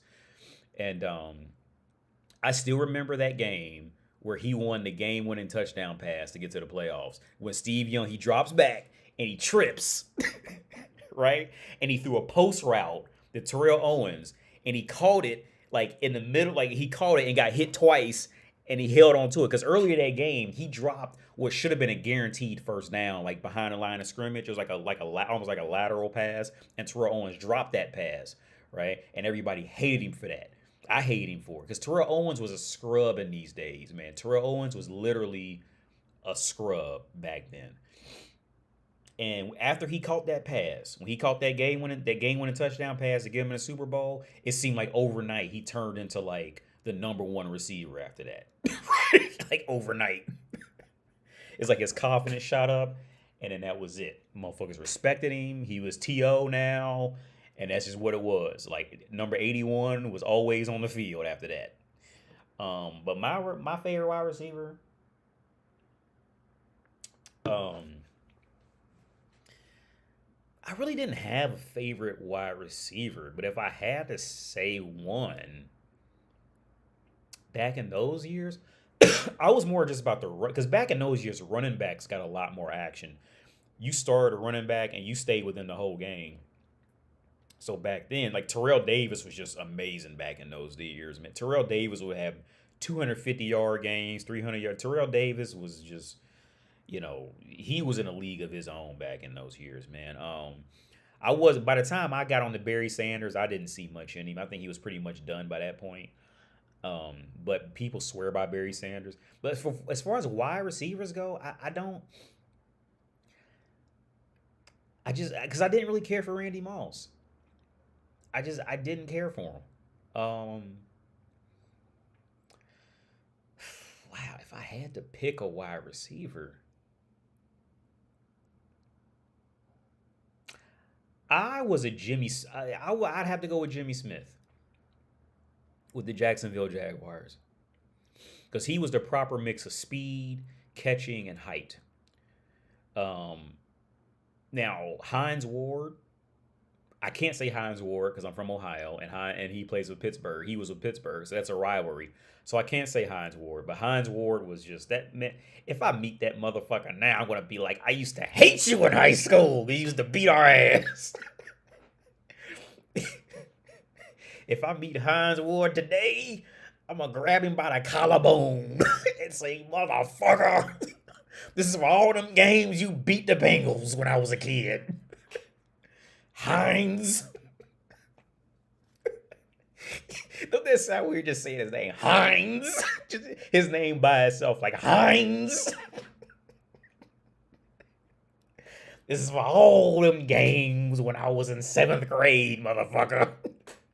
And you was on the TV. You big motherfucker. Larry Fitzgerald's great. Yeah, Larry Fitzgerald was great. He ended up with the Cardinals.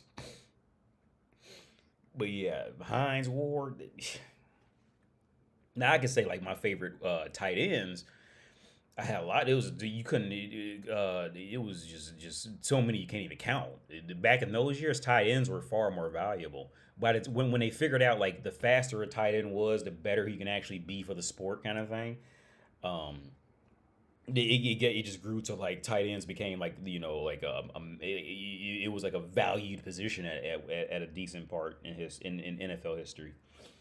But wide receiver, I have to go with Jimmy Smith. If I had to count on one for in a combination of speed, catching, and height, I say Hines Ward and Jimmy Smith. It would be a toss up between those two because Randy Moss is one of those wide receivers that I never cared for because he wasn't a consistent wide receiver.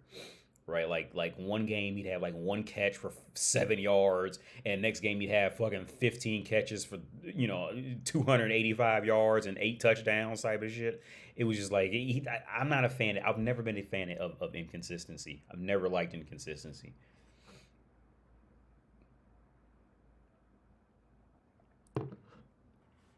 Oh, Terrell. He replaced Jerry Rice as the number one. Yeah, yeah.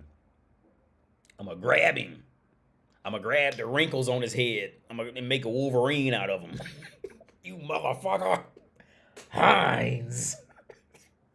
All them days, all them ruined Sundays after church.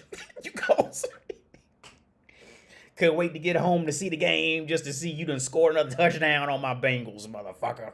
I'm mad at you. If you ever see this Hines Ward, I'm mad at you, motherfucker.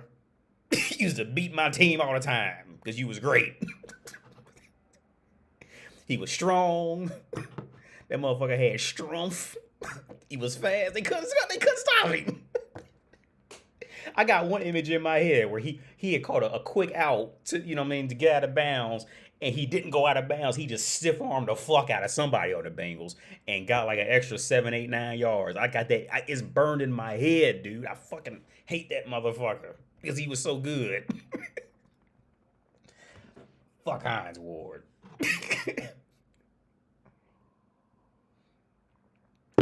Fuck. Yo, so hey, Levon, what I tell you what, man, like, so when I had an online football team, online fantasy football team, I won a Super Bowl, I think 2 or 3, it was at least 2 years in a row, but I want to say it was 3 years. The reason why I won, right, because I figured it out, because you need consistency. The reason why how I won is because, okay, all my starters were usually like third, like slot receivers, the guy who comes like the third down running back type of shit, and that's how I would win because they would tend to be consistent. So I remember I had Juju Smith-Schuster back when he was just a slot receiver, and Juju Smith-Schuster would consistently give you 10 to like 15, depending on how your scores were set up, but he would consistently give you good stats. I would always stay away from those big name people because they just weren't consistent. They would just never be consistent. I intentionally stayed away from them. But and there was a dude on the San Diego Chargers. I can't remember his name, but he was a backup running back, and consistently he would give you maybe a touchdown, maybe two, and he'd give you a certain amount of catches and a certain amount of rushes for good yards. Every wide receiver I had, they were never big name start. They were always get you a stable slot receiver, a stable third down running back. Defense can go either. Defense is pretty inconsistent for the most part. Get you a quarterback who's not flashy, none of that shit. They have a stable offense. I would always stay away from those flashy quarterbacks that would fuck around and now, okay, I think the first year I won, I think I had Russell Wilson. I had Russell Wilson as a quarterback. And he really wasn't good the whole year when I had him. But I won the Super Bowl that year, the first year. I'm trying to think. Of course, if Tom Brady was playing, of course, get Tom. Tom Brady was just like the cheat code. I remember one year I was in another fantasy football team, and a friend of mine, he drafted Tom Brady because he had first pick, and that was the year Tom Brady got hurt in the first game, and he was out the whole season. So he renamed his team "I Hate Tom Brady" after that. But yeah, of course, Tom Brady's just like a cheat code, dude. He was a cheat code. He was number 99 on the Bulls. Oh yeah, Robert, my bad, man. I let this go for about another hour. Let me replay this. Thanks for the donation, man. So, what's your opinion, Samuel Jackson character in Django? One, I'll say Samuel Jackson did it up. Every actor in that movie deserves an award. Even people who didn't even speak. I'll say that. Let me make sure I can still hear myself. Hang on. Okay, yeah. Yeah, so everybody who is even in that movie on any level deserves an award. I thought Django and it's not because Django goes back and kills the evil white slave master or anything like that, but but the acting. Samuel Jackson's character was great. He did an amazing job with that character. You couldn't ask for a better performance in terms of what he did with that character on a whole. And Leonardo DiCaprio did a great job with his position in that movie. Yeah, of course, there's going to be part of black community who's going to say, well, he played the part too well. He was saying the N-word and all that. I know. But regardless, Leonardo DiCaprio did an amazing job. Everybody did an amazing job in that movie. Now, I usually don't care for it. Was it Kelly Wash and all that? I don't care for her. I really didn't care for Jamie Foxx in that role. But even with that being said, I think everybody did a great job with their role in that movie. And it was like every time you seen a new scene, it was like it was like rich buttery popcorn all over again. That's the only way I can think to explain. I think everybody did a great job. But Samuel Jackson's character is, I think, Thomas Sowell's sexual fetish. When he goes, I think it's Thomas Sowell's sexual fetish to be that character. But I think he did. I think he did an excellent job. I think Samuel Jackson. Was it? So what was the actual question? Well, his character. Yeah. What was his name? I can't remember his name in Django Unchained. But I think I have no complaints at all. I think Sam Jackson was completely amazing. He did nothing wrong. I think everything was done to the best it could have been done. Um, Even the point when Jamie Foxx shows up and he goes, "You gonna let this nigger sleep in the house?" And Leonardo DiCaprio goes, "Yeah, I do with my niggers what I please, so don't question me, boy," and all that shit like that. And all of it was just immaculate. And and I stayed away from that. Here's the thing: I stayed away from that movie for years. Because the reason why I stayed away from it is because I don't like watching movies, because movies like that can possibly lead to me start actually like kind of like hating like white people kind of thing, and I'll be honest about it. So I try not to, because I still haven't seen 12 Years a Slave because of that reason. But when I finally watched it, it was just beautiful, right? I didn't really care for the killing at the end of like, oh yeah, the good guys win, the bad guys lose. I always hate those endings.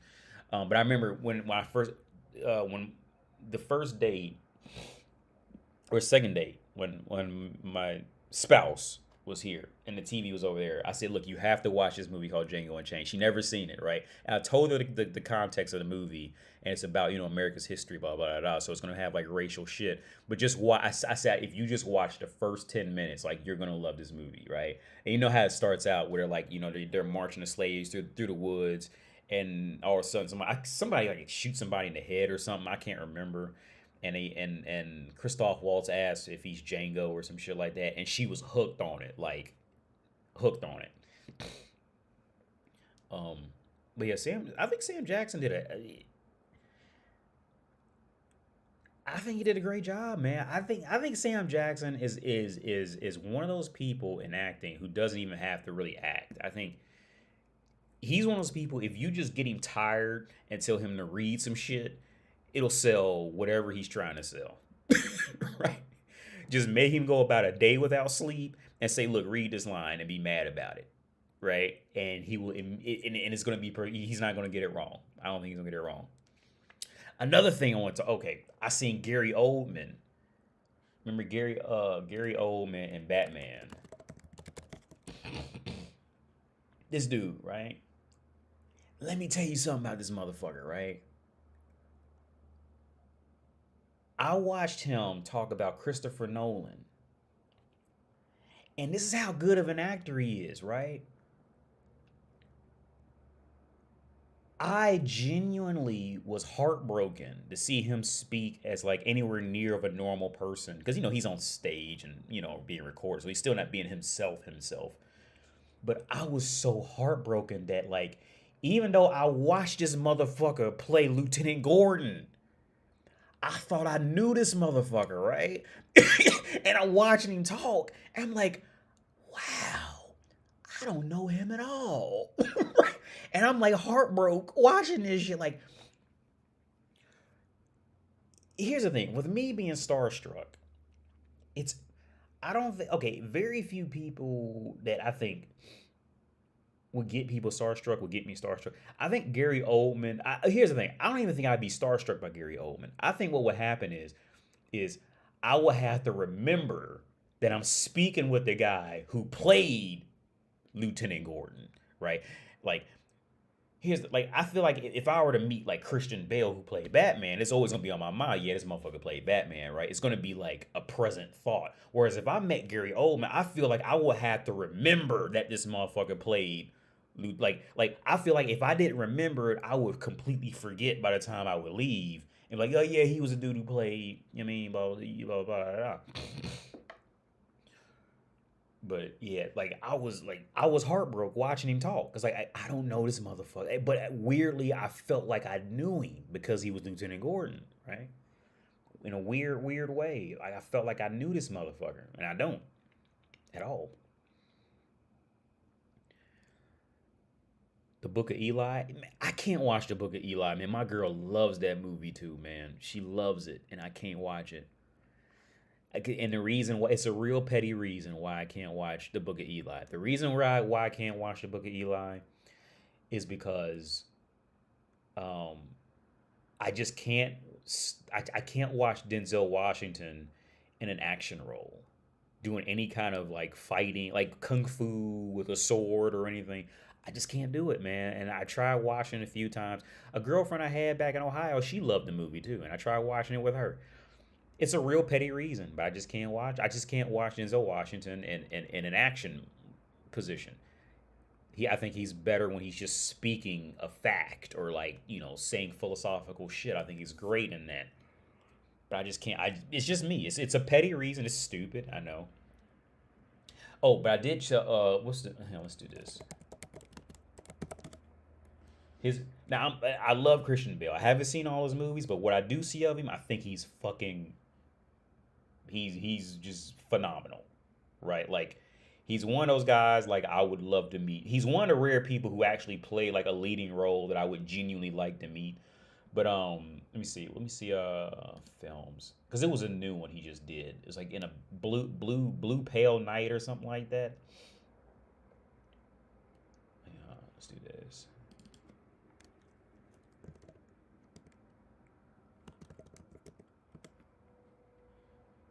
Yeah, this was it. He did this, and I remember seeing a trailer for this on Netflix. Right, it was this movie. Oh, let's go here. It was that movie, right? And I seen the trailer for it, and as soon as I seen the trailer for it, I was like, I gotta see that, right? Well, I thought the movie sucked until the last, like it was the final speech with him and Edgar Allan Poe where he confessed. And that fucking, it was maybe like 5 minutes, dude. Like, and he was sitting in a chair and just talking. And that shit was like, it made the whole movie. But the whole movie sucked. Like I thought it was terrible.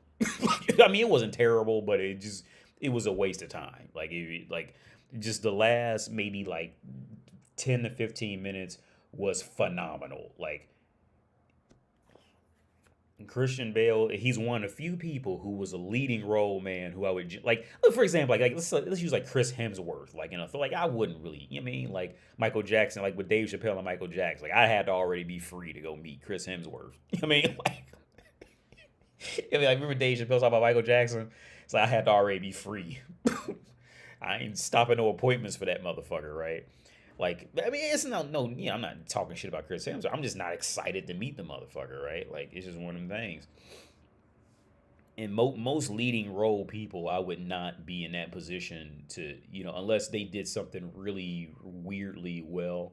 And Christian Bale, he's one of the few people who I would stop some shit to go. If somebody say like, hey, I grew up with him. Let's go get a cup of coffee together. I'm stopping everything that day to go sit down with him. Immediately. Now the rest of these motherfuckers I see on this page, like Mark Wahlberg, no. Ben Affleck, absolutely don't care. Cillian Murphy, maybe. But here's the thing. But the fucked up part is like you never know who's gonna be genuinely interesting. You never know how the chemistry's gonna work. Like when you actually sit down. Like these motherfuckers don't know who the fuck I am, right? But it could be the same way the other way around. Like, we can actually sit down, and start talking, and end up being the best of friends for years. I mean, it's just that thing. It's just that human thing. Like, you never know who's gonna be like. You never know who's gonna be the most, interesting. Why am I on this motherfucker? You never know who's gonna be, super interesting to you. You just never know. You'll never know. Oh, another argument I used to make a long time ago. Oh, did that shit? Hold on. So another argument I used to make a long time ago, and people used to get mad at me for people used to get mad at me for saying this, man. Like you would not understand how many people would get mad as fuck at me for saying this.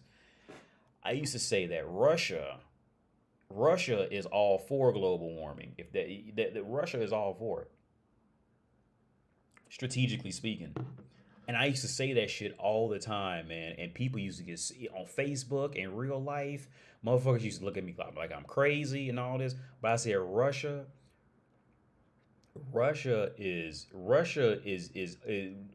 wants global warming to happen, right? And the reason why it is see they're not gonna show it on the maps up here, but all this shit is, well, the further north you go, it's gonna be all frozen. Russia's big problem is access to water, is getting a reliable, consistent access to water all the time. And the reason why I say, like, when it comes to that North Pole melting, they want that shit to melt. That way they can get the boats out of there readily whenever they want it. The only thing keeping Russia behind is because they don't have access to water like that.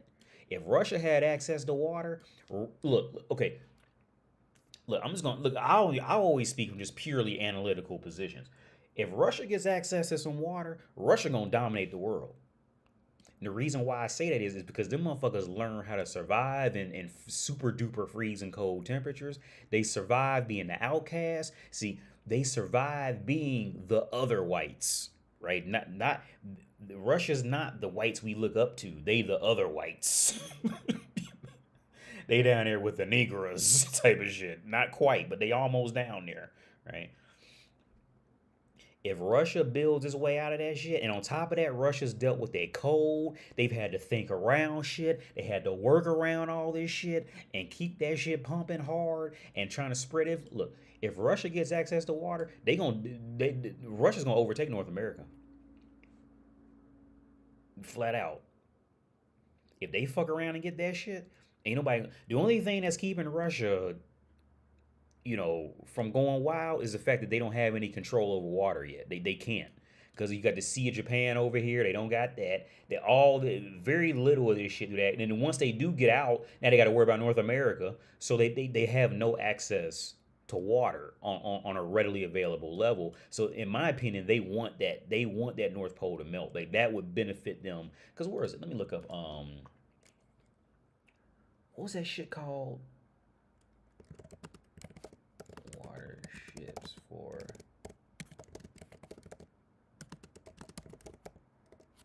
like Russia is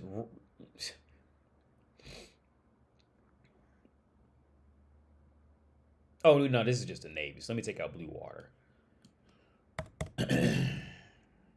Icebreakers, yeah. Like them motherfuckers are like far ahead of, like they dealt with so much more harder shit than America's ever, like. In my opinion, I think if they fuck around, if that North Pole fucks around and melts over, Russia gonna dominate this shit, dude. America's not gonna stand a chance with that because the America we've been, unless America develops enough technology to be able to counter that shit, they're not gonna be able to stand a heads up fight with these motherfuckers. Russia's already taken Arctic. Yeah, yeah, yeah. Because I think they own more frozen water ships than, like, what's it, icebreakers. They own like 4 times more than all the other countries do combined. I want to say it's some crazy shit like that. Like, yo, again, I'm not pro anybody against. I'm only speaking from purely analytical standpoints. They fuck around and get that free water shit popping off. America better get that technology game. At this point, I see why Donald Trump was talking about that space military shit. Remember that space military? And Donald Trump was serious about this. They got to get this shit because Russia is going to take this shit over. So the next stop is to get this United States Space Force up and pumping. That way we can control the space. That way anything you do on Earth, we gonna have a missile aimed right down at you at all times. Because Russia can't really take that shit over. In my opinion, I think they gonna dominate this shit. So Donald Trump was on this shit, and motherfuckers was making fun of him. Remember that motherfuckers was out there making fun of Donald Trump because they thought he was an old crazy man and all this shit like that. No, Donald Trump was saying some real shit. They need to, because if you say space military now, your first thought is gonna be, oh, this motherfucker must be crazy. Was he gonna do, teleport to Jupiter next? We need a Jupiter military now. Like they gonna think you crazy because most motherfuckers have no fucking awareness on logistics on any fucking level, right? But yo, yeah, yeah. This was about the best option that America had. But then get this though, right? Now I'm going a little bit deeper, but get this though. America's gonna do the space military, but guess where they getting their rocket technology from? They getting it from Russia. Motherfucker. When I go to the physics library down here in Prague, right? Every library has a section of free books, right? And no other section has anywhere near the amount of books in Russian than that physics library does. Go check out your own library. I bet you'll see. I bet you'll find whatever country you in. If you look at any of the other subjects where they got free books or the total amount of books, I bet you the most amount of books in physics is going to be in Russian. When I go down to the physics library at Charles University, and to that physics library down there, right? Look, you got to look through the Russian books just to get back to Czech books. And we ain't even got the English books yet. Where you think America's getting that? Where you think America's getting? I mean, don't get me wrong. America probably, they figure some shit out. Caught on. I get that. But no, that's Russia. If Russia can make consistent quality parts, oh, they dominate that rocket shit, dude. They're gonna dominate that shit. America specializes in quality of life in logistics. Russia typically dominates in rocket in propulsions. I forget what China. Because I've been drinking too goddamn much. China has their own area, and pretty much every other country just tries to like do what they can to be seen by those three countries. So whenever they say superpower countries, it's always North America, Russia, and China. In reality, in ultimate reality, it's more North America and Russia, in my opinion. China, I don't think China, in my opinion, I don't think China's really there as a world superpower. Even though China is gangster as fuck. I'm not saying China's not gangster, but I don't think they're there in a sense of being a legitimate work. But here's the thing, that with that being said, the Asian communities, they got a hell of a way of manipulating shit. They might be there for real and just be taking some alternate route. Because motherfuckers are the most creative motherfuckers on the planet.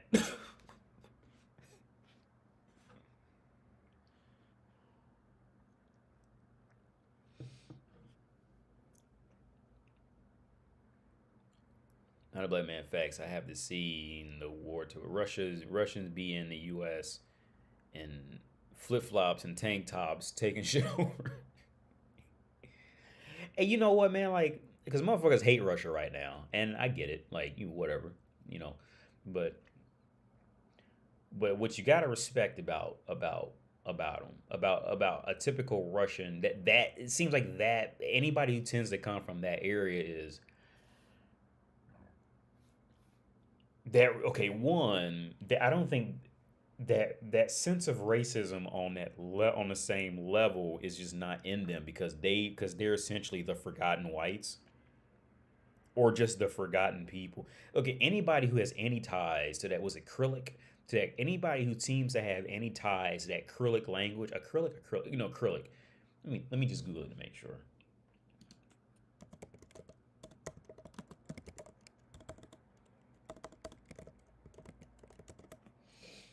Yeah, yeah. Anybody who seems to have any ties to the Cyrillic alphabet, in modern times, tend to be an outcast of their area. They tend to be the severe hybrid slash outcast, right? On some level, man, I'm not saying I'm against it or for it. It's just what it seems to be. So with that being said, since they are like they tend to, I think anybody who has any ties to the Cyrillic alphabet um, ends up having the best of both worlds, right? They know what it's like to be, cut off from the rest of the world. They know what it's like to be looked down on for the rest of the world because nobody's gonna recognize the alphabet, right? Right. Um, and on top of that, like but they still are white, right? So if they shut the fuck up or gain a proper accent, they can pass for white in North America and nobody would know type of shit, right? So it's like they get the best, in my opinion. Like they get the best, like they know what it's like to be beaten down, but also they can know what it's like to be worshipped if they just have a sexy bitch, take a 7 out of Russia and throw her in America and she's immediately a 10, right? Let's look up.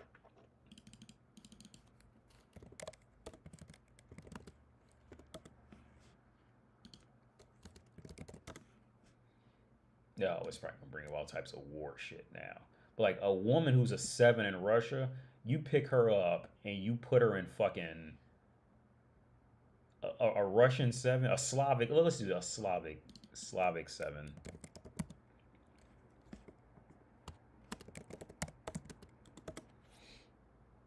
You pick her up. Okay, let's use this woman. You pick her up, right? You take her. And I would say I would give her a 7 for like a Slavic woman.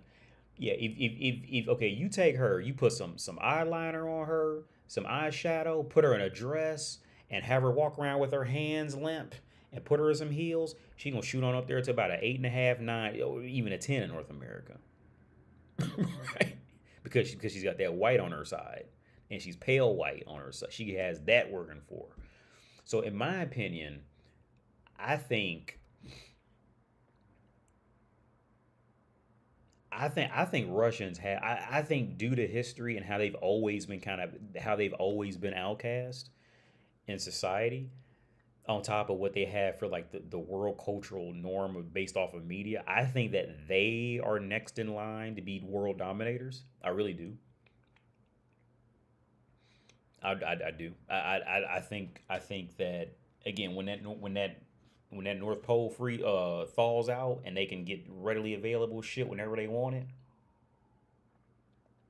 that coupled with going through hundreds of years of being the outcast, of being the other, and being forgotten, going through extremely cold winters, learning how to survive through that shit. The motherfuckers are hard, man. The motherfuckers are hard, man.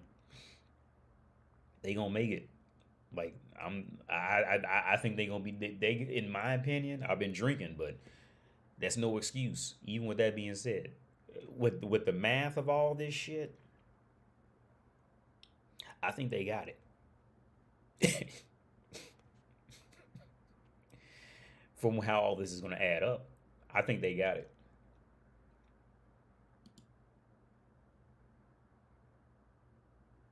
I think they got it.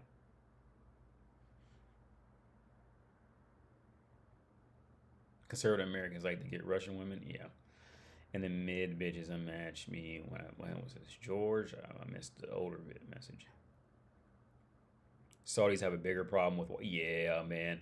Yeah, that whole Middle Eastern, relatively speaking, shit. That is just. I told my girl this, man, I be saying this a lot now. The only thing that kept Europe out of becoming what the Middle East is now, what it was. Sorry, could you really classify Saudi Arabia as the Middle East? I can. Yeah. That classifies as the Middle East. So um, I tell her the only thing that kept Europe out of becoming the Middle East is North America coming over to Europe and paying for Europe after World War II. If it wasn't for North America coming over here and doing that, Europe would have just devolved into caveman shit at that rate. At where they were headed, either they would have devolved into caveman shit or Russia would have owned all this.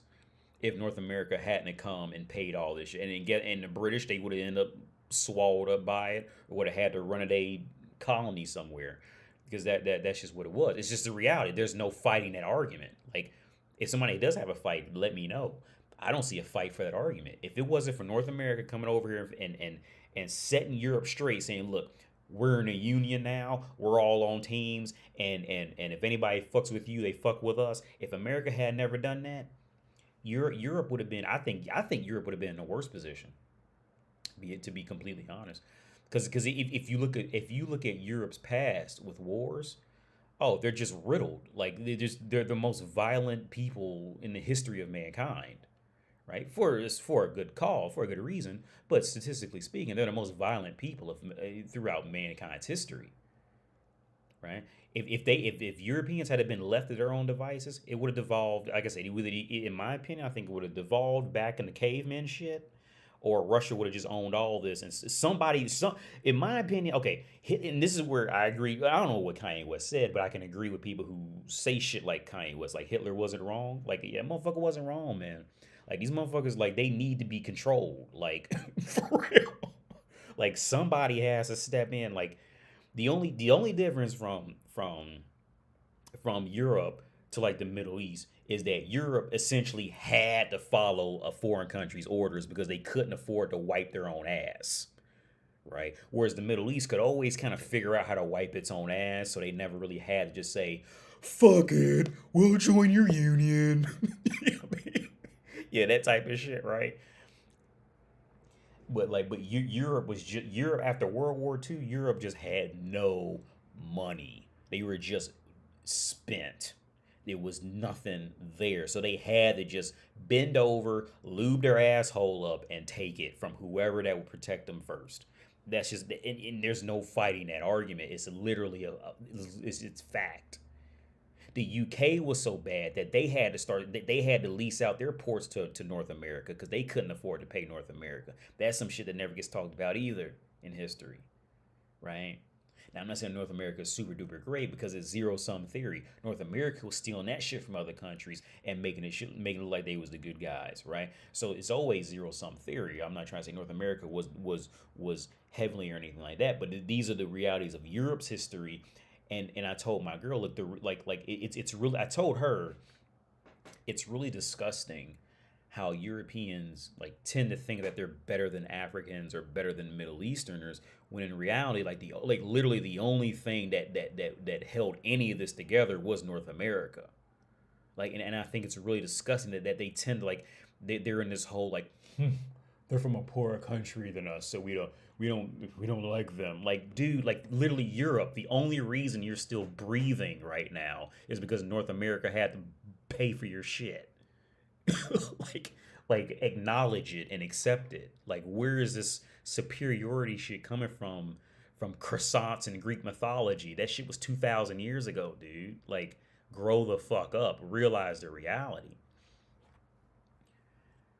But yeah, but when it comes to the Middle East, man, when it comes to that shit, the Middle East had also had issues because they were always wrestling with either Russia or China or Europe, and the Middle East was the Middle East has a lot of good shit going for it, but the lack of availability to water and fighting over water and availability to water, that's always going to cause a problem wherever you go. It's always going to be a problem. With that, on top of with that, adding to the issue of a religion that can be relatively easily misunderstood by an uneducated population, that's going to grow a lot of consistent issues. That's going to be very hard to get out. Very hard. Now, again, I've never been to any of these countries. I'm only speaking off of book knowledge, but when you all those factors are going to add up, you're going to have hard problems. You're going to have a lot of problems of any sense of development.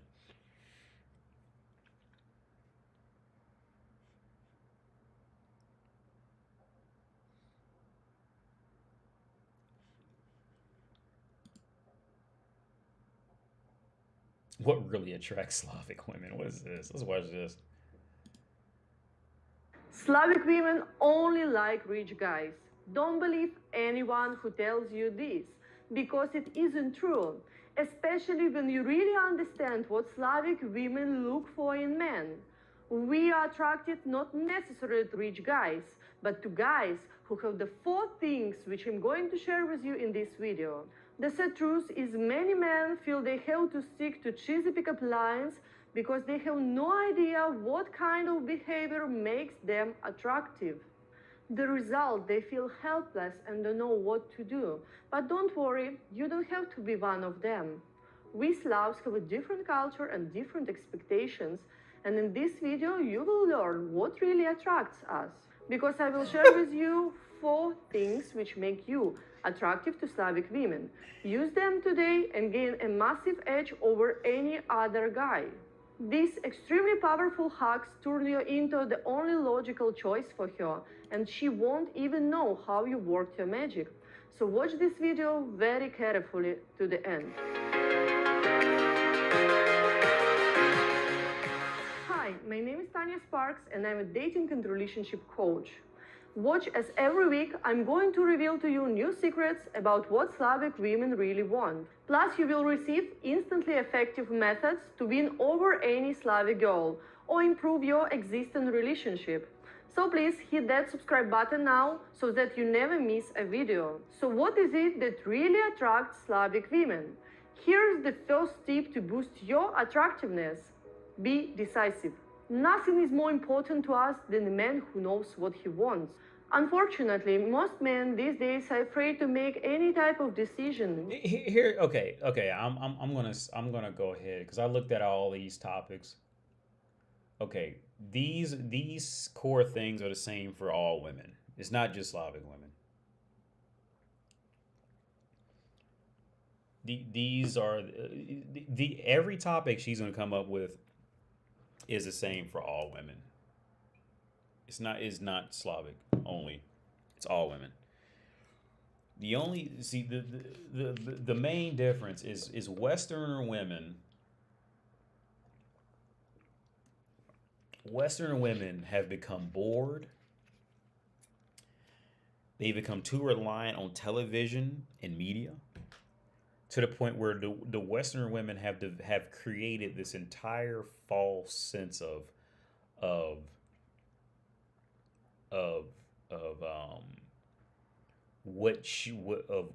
what's better, and it doesn't even exist even to them. The Western here, okay. So the 4 points was it: be decisive, be a man of your word, show you care, be a gentleman. So pretty much, yeah, that's all women. The difference is, see, Slavic women, typically speaking, Slavic women are going to come from poorer countries. So in the poorer countries, either she's going to come from a poor country or she's going to be close to a poorer country, right? So in these countries or these dynamics, these women don't have time to sit up and get super duper lost in love movies and all this shit. Like, they don't have time for that. So these women never had the time to sit around and develop these bullshit requirements and all that shit like that. I mean, they're gonna have some requirements, don't get me wrong, but it's not gonna be to the point of the Western countries where these women have just gone completely bonkers with reality. But here's the crazy part. Is, see, like, a girl like her in North America could potentially get away with that because she physically fits the demographic who can get away with requiring, a Prince Charming, and she could pull that shit, like, and it wouldn't be out of place. But when you get, like 45-year-old bitches sitting up here talking this shit, see, that's when it's just ridiculous. Because they don't want to appear controlling. That's a mistake you must avoid. You see, when you make decisions, you show us that you are confident and secure in yourself. This takes the responsibility off our shoulder and lets us relax and be our feminine selves. In other words, when you make decisions, you show that you are a man who knows what he is doing. Yeah. Here's a practical example of what you should do. Let's say you are planning a date with a Slavic girl. You do not know yet where to take her. Do not ask her to decide where the 2 of you should go. She will feel you are putting the burden of the decision on her shoulder, and that is not something an attractive man would do. Instead, be ready to give her a plan, how you want to spend time with her. Tell her when and where you would like to meet her. Be sure to be confident when you make your suggestion, but don't force anything onto her. If she doesn't like your suggestion, she will let you know. In this case, it would be good if you already have a backup plan so you can follow up with something else. I know this can feel a bit unusual at first, but once you start doing it, you will immediately look more powerful and confident in her eyes. Believe me, you are going to find this extremely useful. Alright, moving on to the next. Be a man of your word. When you are in a conversation with someone you recently met, it's common to make plans for the future. Be careful of what you say here.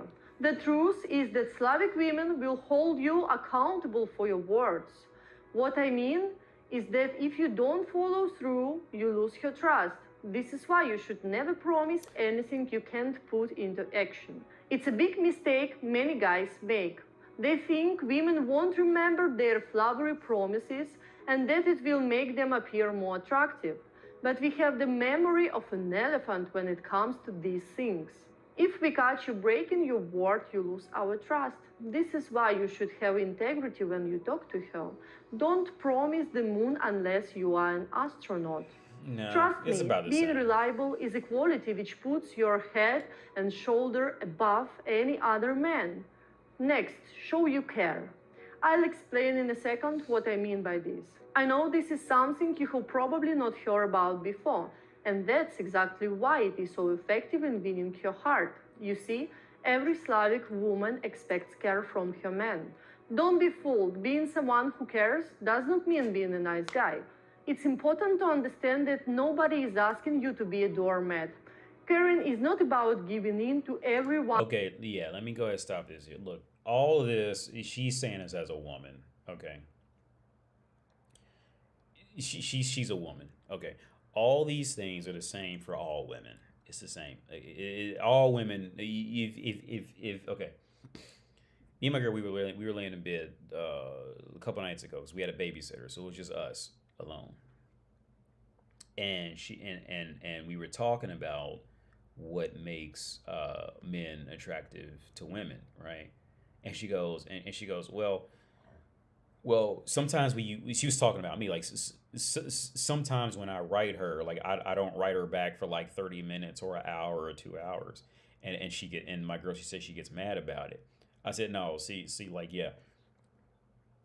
Now she thinks she's getting mad about it, which she is, but it's that longing is what she's after. See again, see women do not have a good sense of recognizing reality when it's actually happening to them, right? They get see if I were to sit this exact woman down, right, and we were like in a restaurant, something like that, over wine, talking about the reality, right, and I saw her like, yeah, I have a female friend who's talking to this guy and she's crazy about him, and he don't care about her and blah blah blah, and explained it, she would say, yep, that's exactly how it works. He doesn't text her back, blah blah blah blah, and she can't get him off his mind. Right? She would easily see it. And she goes, yeah, that's how it works. So where she'll marry him, she'll do anything, she'll have his babies and all that. Yeah. But if it's her, if I switch the conversation to her and say, look, this is what you're gonna like and do, she'll go, nuh-uh. It's woman, it's to be a woman, dude. They're too stupid to realize their reality when it's happening with them. They can see it with every other woman, but if it's them, they like every woman wants to think that she's some magical, adventurous, special creature on earth, and nobody's sharing her same exact experience. Right? Every woman wants to feel like that. Every woman wants to think that she is the one who's experienced this for the first time, and nobody else knows her. What she it's sick. It's really sick and pathetic. Every woman wants that, like a child. And like a child, if you call them out on it, they'll get mad at you because like, I'm not the first one who found out I could pop a wheelie, right? And it's like, oh, you mean other bitches are popping wheelies too? Oh, I'm just a regular old bitch. Oh, right. Right. Just like a child. Like if you tell a child, oh yeah, I know that magic trick. You gonna pull a cat out the hat, right? The kid gonna be mad at you because it's like, oh, you mean you've seen it before? You mean I'm not special? It's the same thing. Bitches are the same way, man. It's the same shit. They're children. They're just big children. The only thing that's different is that they literally just they just are physically adult built women. That's the only difference. Mentally, they're just children. They don't grow. They don't develop. They stay the same.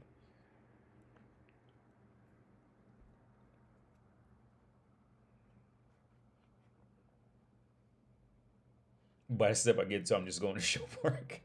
Yeah, yeah. Cause she's saying, yeah, she's not saying anything special.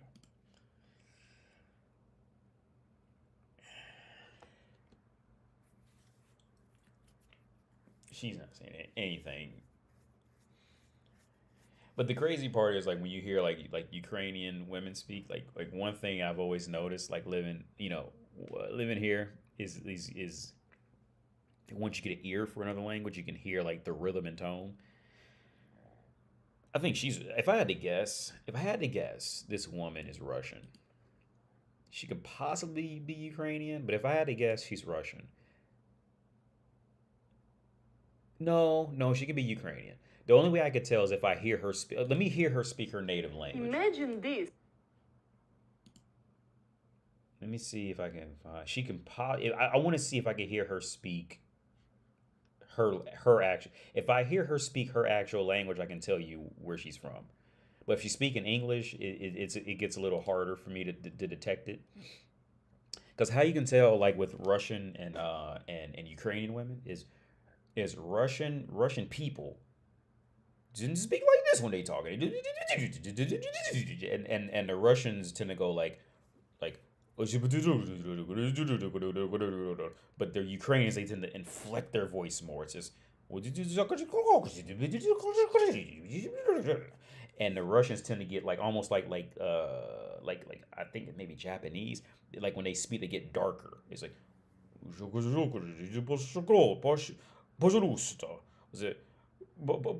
I can't remember my Russian anymore. Пожалуйста. Is that please? I can't remember anymore. Fuck it.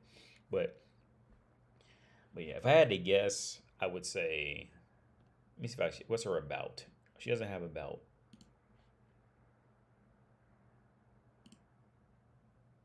Lovesecrets.com. What's this? Yeah, I'm gonna say Russian. I'm gonna say Russian from her face structure.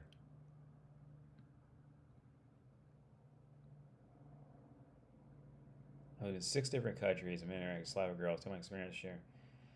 And let's do this.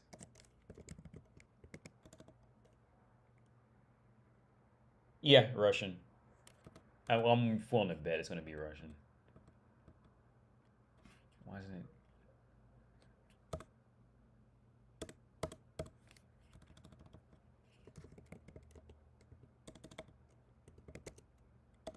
I'm gonna bet. I'm gonna go ahead. I'm gonna go ahead and bet that she's Russian. I don't know how to find her fucking. What's her name? Tanya. Well, her last name is definitely not Sparks. So here's another thing that you'll learn. Slavic women, not all the time, but majority of the time, their last name is going to end with some form of ah. So her last name is definitely not Sparks. Her real last name is not Sparks. Yeah. So Slavic women. So here's something that maybe out in the West you can remember this, because I remember I told my dad this story. First I told the story of my dad, right? Well, not of my dad. A story I was telling him. I was watching this documentary on like passport control, right? And it was this Indian dude. He was coming through the line. He was trying to get into, I don't know, like Ukraine or something like that. And they had took his passport and they didn't think it was real. And they were like, no, he was trying to get into the UK or something like that. I can't remember where he was trying to get into because that doesn't make sense. But anyway, he was trying to get into some country and they took his passport because they didn't believe it was real. And they said like the paper didn't look right on the passport or something like that. And the guy was like, no, this is my passport. It's my passport. And the dude held on to his story so hard that I believed him, right? Until they fucked around and showed his ID like his picture with the name next to it, and his last name had Ova on the end of it in the passport. So for those of you who know Slavic culture, you know like Ova, a last name that has like, for example, like Anna Kournikova. Oh, yeah. So for those of you who know about anything about Slavic shit, see that Ova on the end of that signifies that it's a woman. So no passport is going to write a man's passport with Ova on the end of it. It's a fake passport, right? So for example, so her brother's name, so Anna Kournikova's brother's name would be, well, Kurnikov. It wouldn't have the Ova. They would just take off the Ova. Now it's not now for those of you who know Slavic shit, the Ova is not always a necessity, but they may not add the whole Ova on the end. So for example, like Anna Kournikova's father's last name is Kurnikov. And if anything, and this sounds Russian. Where is she from? That sounds Russian. Yeah, Rusko. Yeah, yeah. Because that ov is a Russian thing. Yeah. Wait, is this Russian? Let me just look up real fast just to make sure. But Rusko. Still. Yeah.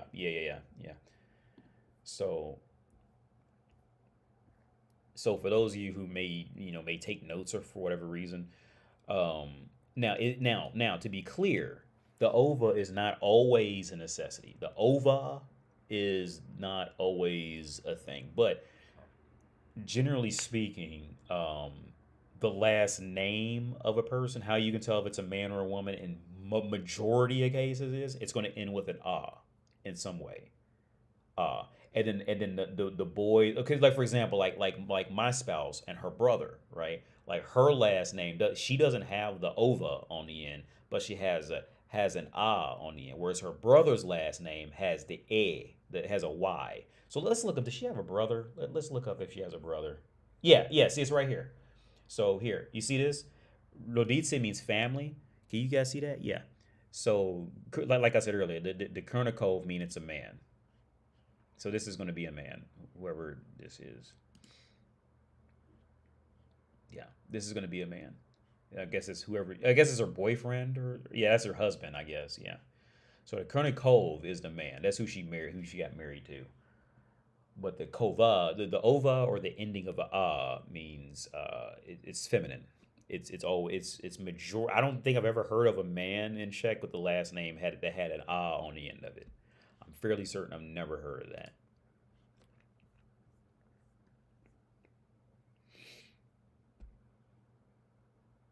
Yeah, so this is a weird thing too. So when me and my wife got married, she did this shit. She kept her last name. No. So she added my last name is Radford, and she had Radfordova on it. She added the ova onto it. So, but they can add. So this is real. This can be real. She added. So I guess she married Enrique Iglesias. So she's Anna Kournikova Iglesias, and that happens over here. Um. So that's real shit. But yeah, but back to the guy with the passport scenario. He was just a man trying to get through customs, and they didn't think his passport was legit, and they showed a quick shot of his ID, and it said Patrick Slivova. Like I immediately knew, oh yeah, that's a fake passport, bro.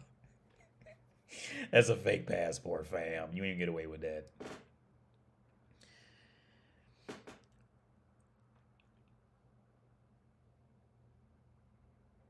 All right, I'm reading the comments. I'm a bit behind. Okay, so let's just, Anasi says, AD, what do you think about black women in the U.S. apparently throwing out passport applications of black men? I've heard a couple accounts. They threw out the passport application? I didn't even know that was a thing. Let's look it up. Maybe it's on the internet. I don't know.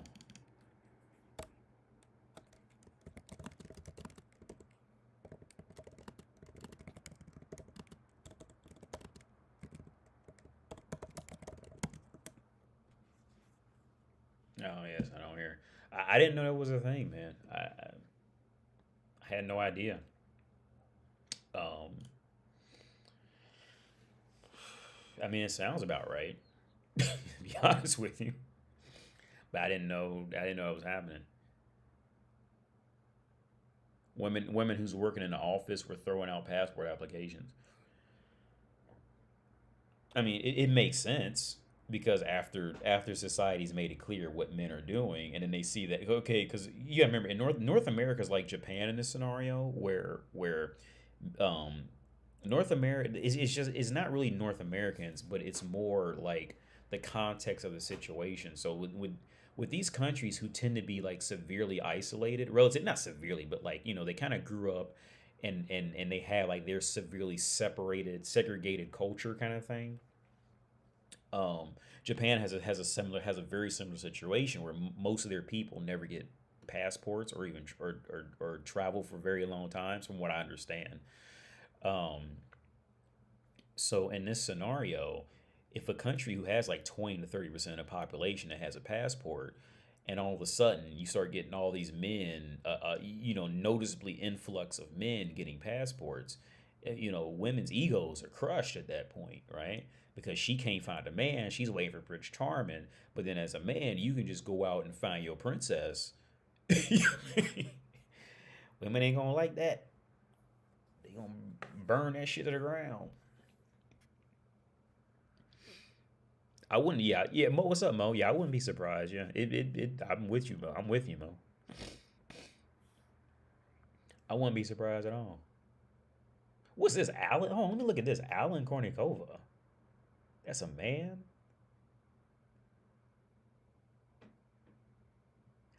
Dude, I have never heard of a man. I'm gonna ask my girl about this because I've never heard of a man with the last name of Ova.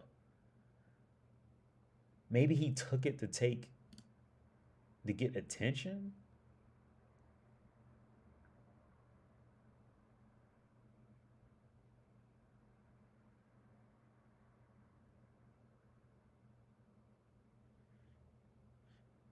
Maybe he took that name because, dude, I have never heard of a man with the last name of Ova.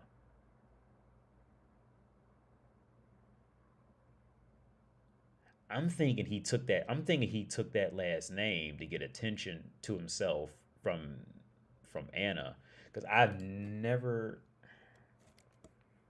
Hold on, let's do this.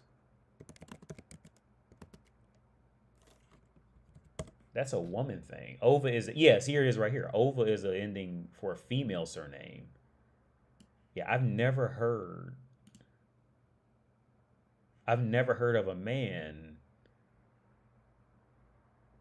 Yeah, because what happened recently is, yeah, in Czech Republic they're trying to take the ova suffix off, and some women are for it. That happened, but I've never heard of a man with the last name of Ova.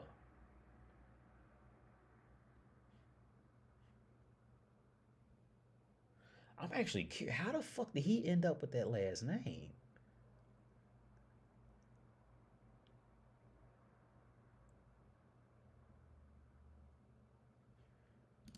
Because that's not a thing, dude. Like, th- I'm gonna ask her tonight because she's not here. I'm gonna ask her tonight. How the fuck did he end up? Because I have never heard of a Slavic guy with the last name of Ova. That is a woman thing, dude. And what we just seen when I googled it, like everything saying like, yeah, that's the suffix for a woman. I've never heard of that. How did his name?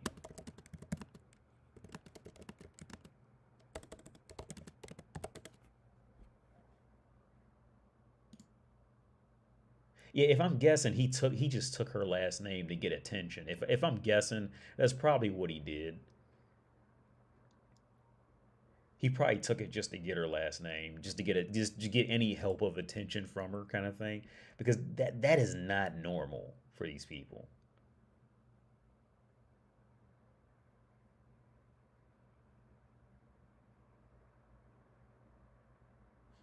Yeah, this is going in there.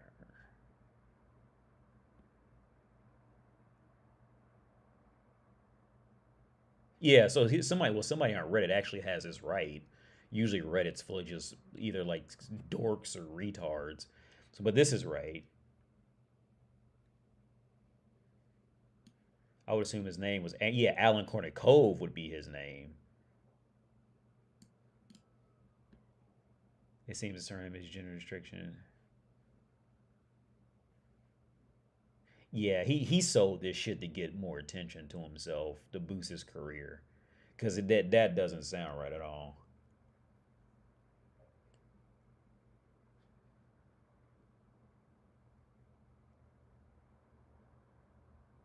Yeah, yeah, yeah. See, this person right here is saying what I said. That yeah, men usually have the last name with the Y, whereas women have the last name with the A.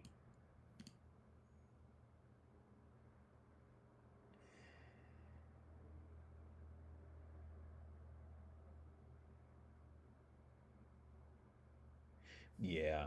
They'll do that shit to either just sound better in English, or I think what her brother did, he took that last name to just get more attention because people could recognize that name easier around the world. Yes, yeah. So this is a scenario where Reddit is actually correct because usually Reddit's filled with just a bunch of retards and people who just can't operate in the world efficiently kind of thing. But this is actually right. So I would yeah I would vouch for Reddit with this. Yeah, he should be Kernikov. Yeah, I'm like super shocked, dude. Like I've never seen that before.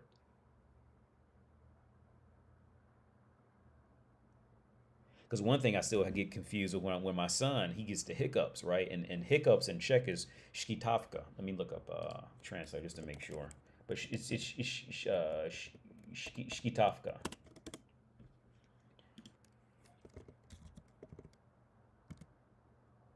Yeah, there it is. Škytavka. Yeah, shkitavka. So here's a part with at least Czech that gets kind of confusing. So so with many words, let's say okay, so let's do this. So for many words, uh, if you want to say plural, like so let's say you say hiccups, right? So you see right here it says hiccups. It ends with the a on the end, right? So in another scenario, let's do this. Let's do so film is this, right? In English, on the left is English and on the right is Czech. Now watch when I add this S to make it say films, plural in English, and Czech is going to add a Y to say filmy. See, filmy. Oh wait, shit. Filmy. Filmy. So in Czech and in Slavic languages, what tends to happen is um, the Y, if you add a Y on the end of a word, it means plural. Whereas in American, of course, if you just add an S or an ES, it means plural type of thing. Um, but it doesn't happen all the time. So for example, like hiccups, it stays shkitavka. It doesn't, you don't switch it to a Y. It just stays the same. Hiccup or hiccups. It just stays shkitav. So I would always fuck up and say mashkitavki. So actually, let me write it out. So okay, mashkitavku. Oh well, I didn't know that shkitavku. I just learned something new right now. So yeah, mosh is like do you have mosh. Mom is I have. Mosh is you have. Ma is they have. Right. Um, so it gets really fucking complicated. Czech is not an easy language to learn. I still don't know. I can read this. Let's see. Google Office without another. I can't remember. Oh yeah, translation is words. You can see my mouse. You can't see my mouse. On the web, middle of English, and more another language. I can make out about half of this. Przekladacz Google is translator Google, but in this sentence, I can make out about 40 to 60% of these words, and even then, but the hard part is if I make out these words, like it doesn't really mean a lot because it could mean something completely different depending on what word is before it or after it, kind of thing. So like I just have no idea. I couldn't translate that well at all.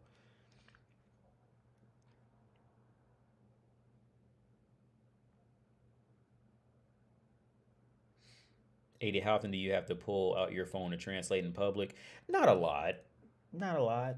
Because I can understand a bit. Like if you learn another language, you'll find, well, most people can usually understand more first than they can speak. Because I just may not because here's the thing, like I know how to read some words, I know how to hear some words, but I don't know necessarily know how to read and hear all of them together. So like some words I've only heard, and I'll completely forget I even know them until I hear somebody say them again. Type of thing. That was immediately no. And other time, like, but if I have to speak, I can speak well enough to where, unless it's like something I have to like dive deeper into, I can usually, break it down to basic check and get at least, a resemblance of my point across kind of thing on a bad day. But no, the days of pulling out a translator, unless it's like a specific problem, I don't have to do that anymore. I'm okay with that. Well, as long as I'm in Prague, and if I were to leave Prague, I might have a bit more problems. But as long as I'm in Prague, no, I don't have to pull out the translator. Not much. And I'm still speaking shitty Czech. Don't get me wrong. My Czech is still complete ass. But I don't have that fear of like always needing like. I don't have that fear of needing a crutch all the time, whether it's like some form of like Google Glass or like needing a phone or something like that. No, I can run around the world completely fine, without having to reach in my pocket. Hurry up, translate, find it. That type of shit. I used to have to do that, but no, I'm comfortable now. So when like I could just pretty much like look at. I can show you my electric bill. My electric bill. I got to pay it. It just came today.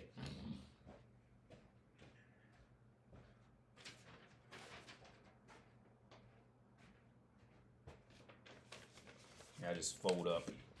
I really don't really have to. It's not like you can really do anything but pay my electric bill for me. But I'll just fold out the identifying information anyway. So like you can, like if you read a bill, like you can, you could make out, make sure. Yeah, that's just where you send the payment. Because I could read this. Let me just just because it's the internet. But yeah, so here's my electric bill right here. So you can, you can read this and essentially make out like. And essentially make out like what I have to pay. It's 1,800 crowns. If you stare at it long enough, you just pause it and just stare at it long enough and read it, like you can piece it together, kind of thing. Like, okay, what you must have to pay, kind of thing. Oh, I'm just sitting here with the backside all open, like an idiot.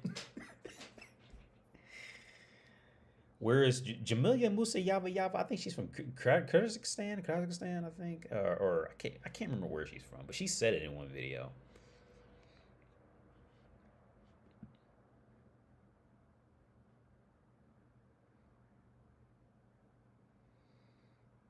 But yeah, can you read my Javi, my last comment? Let me see if I can find it.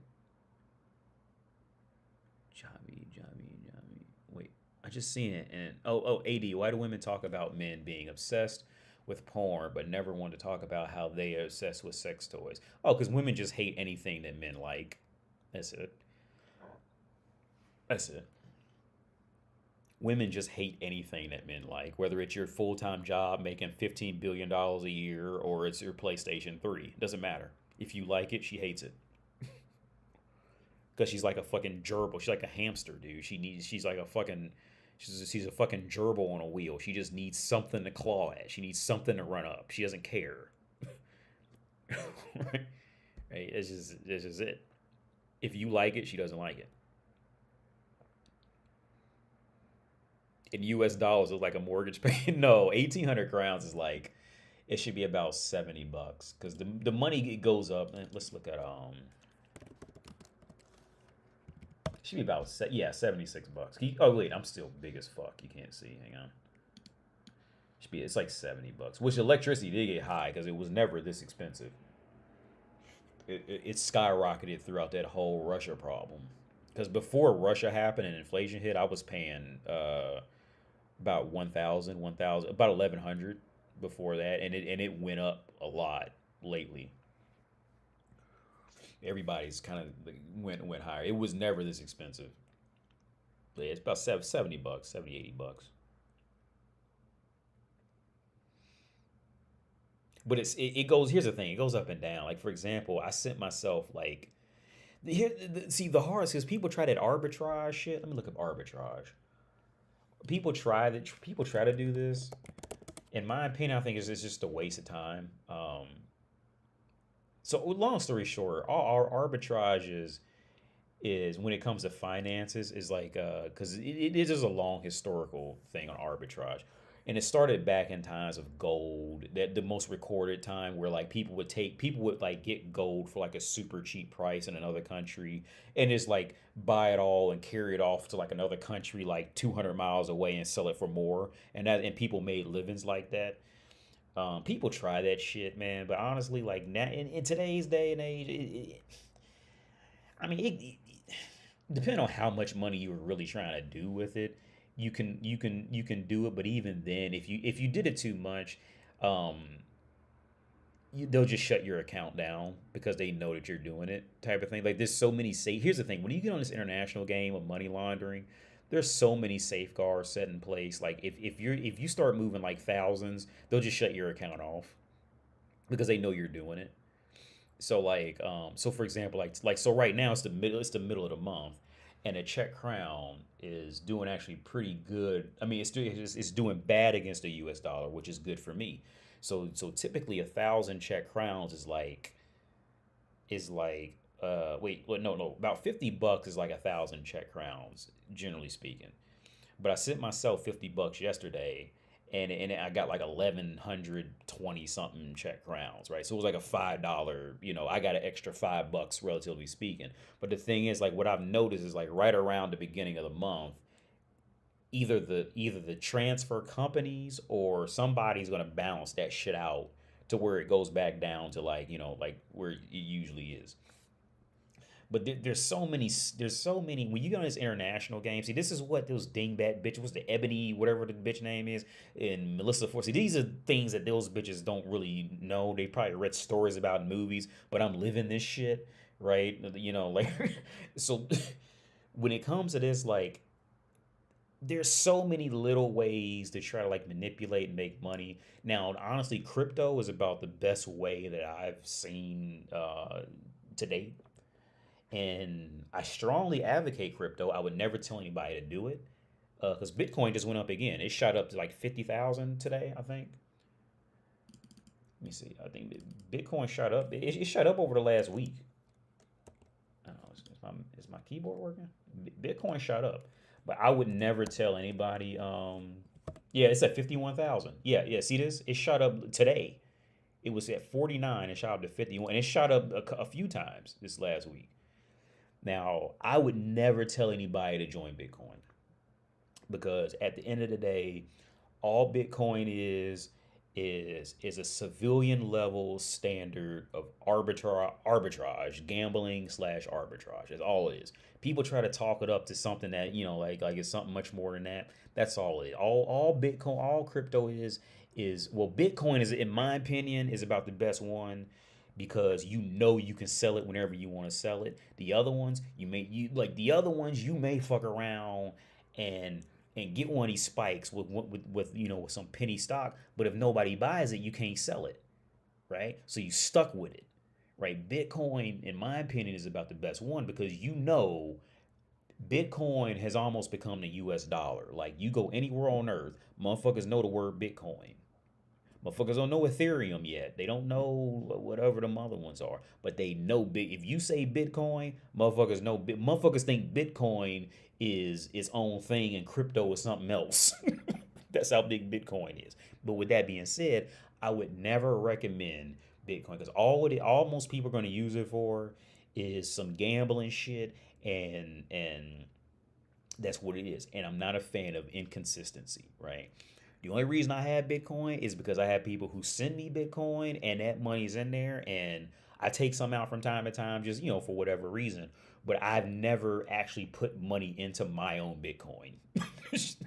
I've never done it. No, I'm lying. I did one time. And this was before it crashed when it was at 60 something. And I think I put like $100 in back then.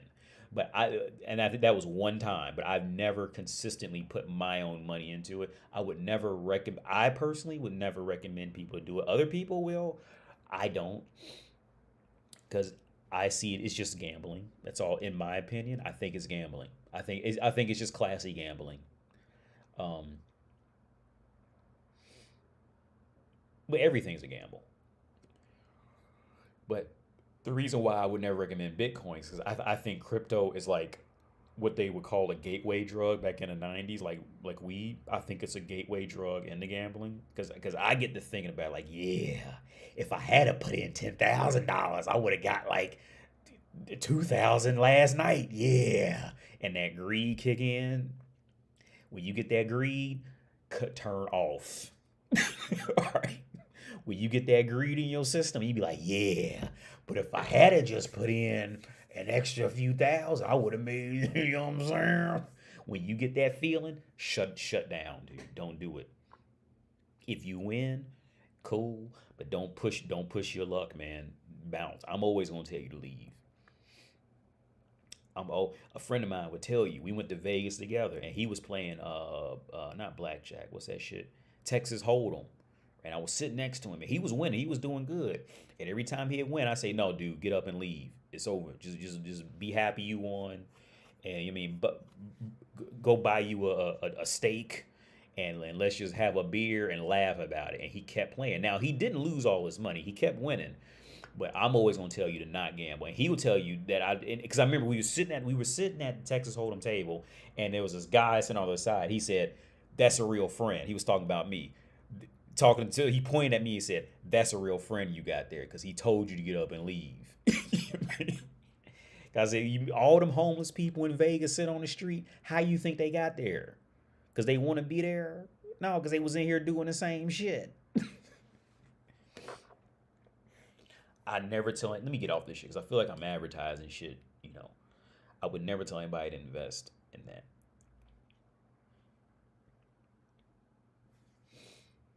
Gambling can ruin you. That high is super strong. Oh yeah, then you fuck around and get addicted to it, man. Of thinking it's always gonna be there, like wins and shit.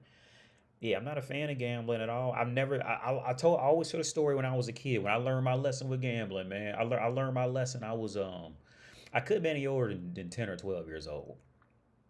I was at a fair at like this like not even a fair. It was like a little small festival, and it was like this like Wheel of Fortune type of like it was pretty much like roulette. It was like roulette, and it was gambling. And but the prize was to win these Power Ranger pictures, right? It was like these pictures in these little frames, and I was winning at first, and I was like, yeah, so I'm gonna buy my mom like the Pink Ranger picture. And I told my dad I was gonna buy him like the Green Ranger picture and all that. And I won like so much. I started with like $4, and I got up to like $18, and I lost it all of it, dude. Like lost all of it. Then I left with no pictures. Right? And I learned my lesson from that point on. It ain't worth it. Not especially with your own money. Don't do that. I learned my lesson. I couldn't have been any older than 12 at the time, and I learned that lesson back then, dude. No, just no. Now, if somebody wants to send me Bitcoin, yeah, I'll leave it in there. You know what I mean? And it could fuck around and grow. That's cool. I'm not gonna do that shit. Right? That'd be not, consistently. I was thinking about taking it out today because it fucked around and spiked. I was thinking about taking it out today because it spiked today. It spiked on up. It's at 50. It's almost at 52. So it's probably gonna go down because it spiked too much too quick. So it's probably gonna go down. I don't know if it's gonna go down or not. But see this? See, like, it spiked too quick, man. So I think it's gonna go down. But who know? I don't know. Nobody knows, man. Like nobody who's doing this shit fucking knows. It's always some fucking clown with some spreadsheet saying, "Yeah, I'm gonna predict it's gonna go." This motherfucker don't know, man. like who know? Nobody knows except the motherfuckers that's really, really, really in there for real, right? And by the time you in there, you know what I'm saying, you looking out for your life, right? Because there's money in that shit. I don't know. I don't know what this shit is. They saying, man, yeah. Because motherfuckers gonna say that because they gonna because they think it's some form of misdirect advertisement to get you to put money in it, so they money gonna go up type shit. Nobody knows what that shit's gonna do, man. Like, if motherfucker, here's the thing: everybody talking about what it's gonna do. If they had okay, if they were so smart, how come they ain't already millionaires and billionaires right now? Right? If if if if motherfuckers knew exactly what it was gonna do, okay. If motherfuckers knew exactly what it was gonna do on a whole, right, on any level,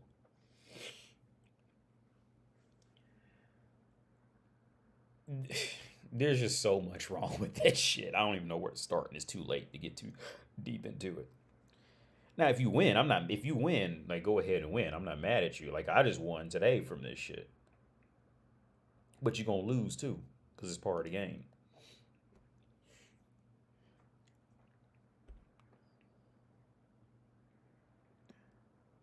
What more? So you don't invest before the bull run? No, Ivy Bolt. No, I don't put any money into it. No, I don't put.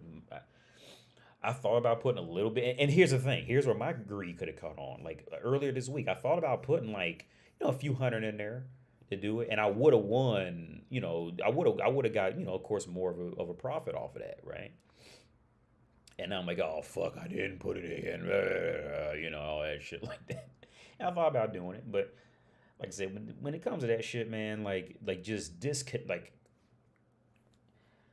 try your best to disconnect, right? Because I was talking to my dad, right, and because he puts like $100 in it, so he got about like $10, last week to off this shit. I mean, about maybe 15-20 bucks over the last week or two off of it because it's been going up lately.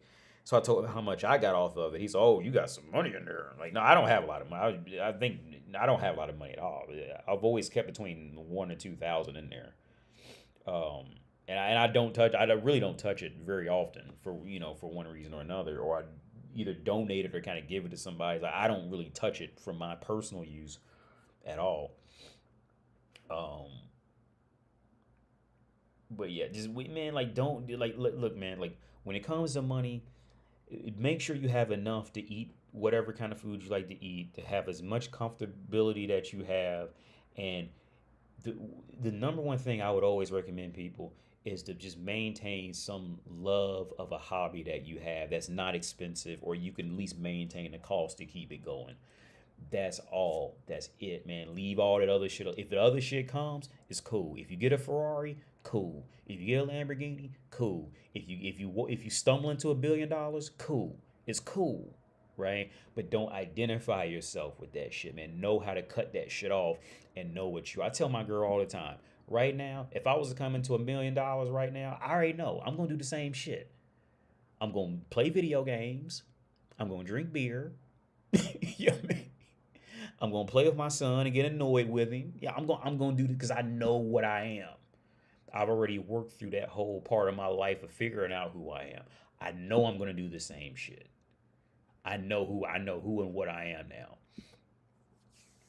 Right? Don't like,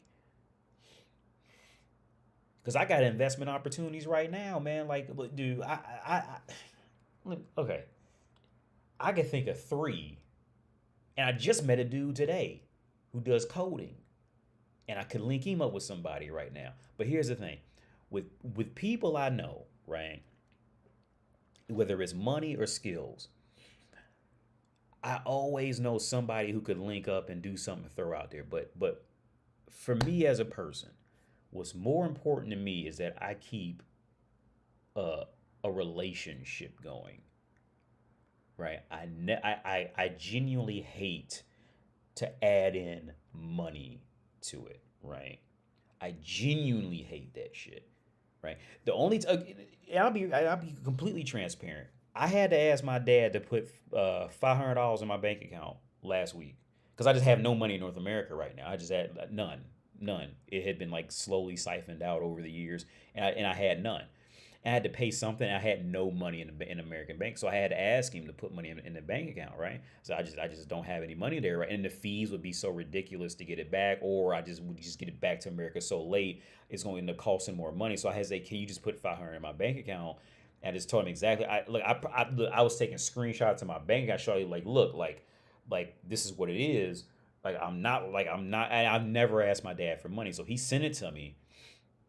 The next morning, the VA sent me some money. I didn't even know it was coming. So I said, okay, and I sent him the money right back, directly back. I try my best to not get involved intentionally with money with now if people want to give me money, that's fine.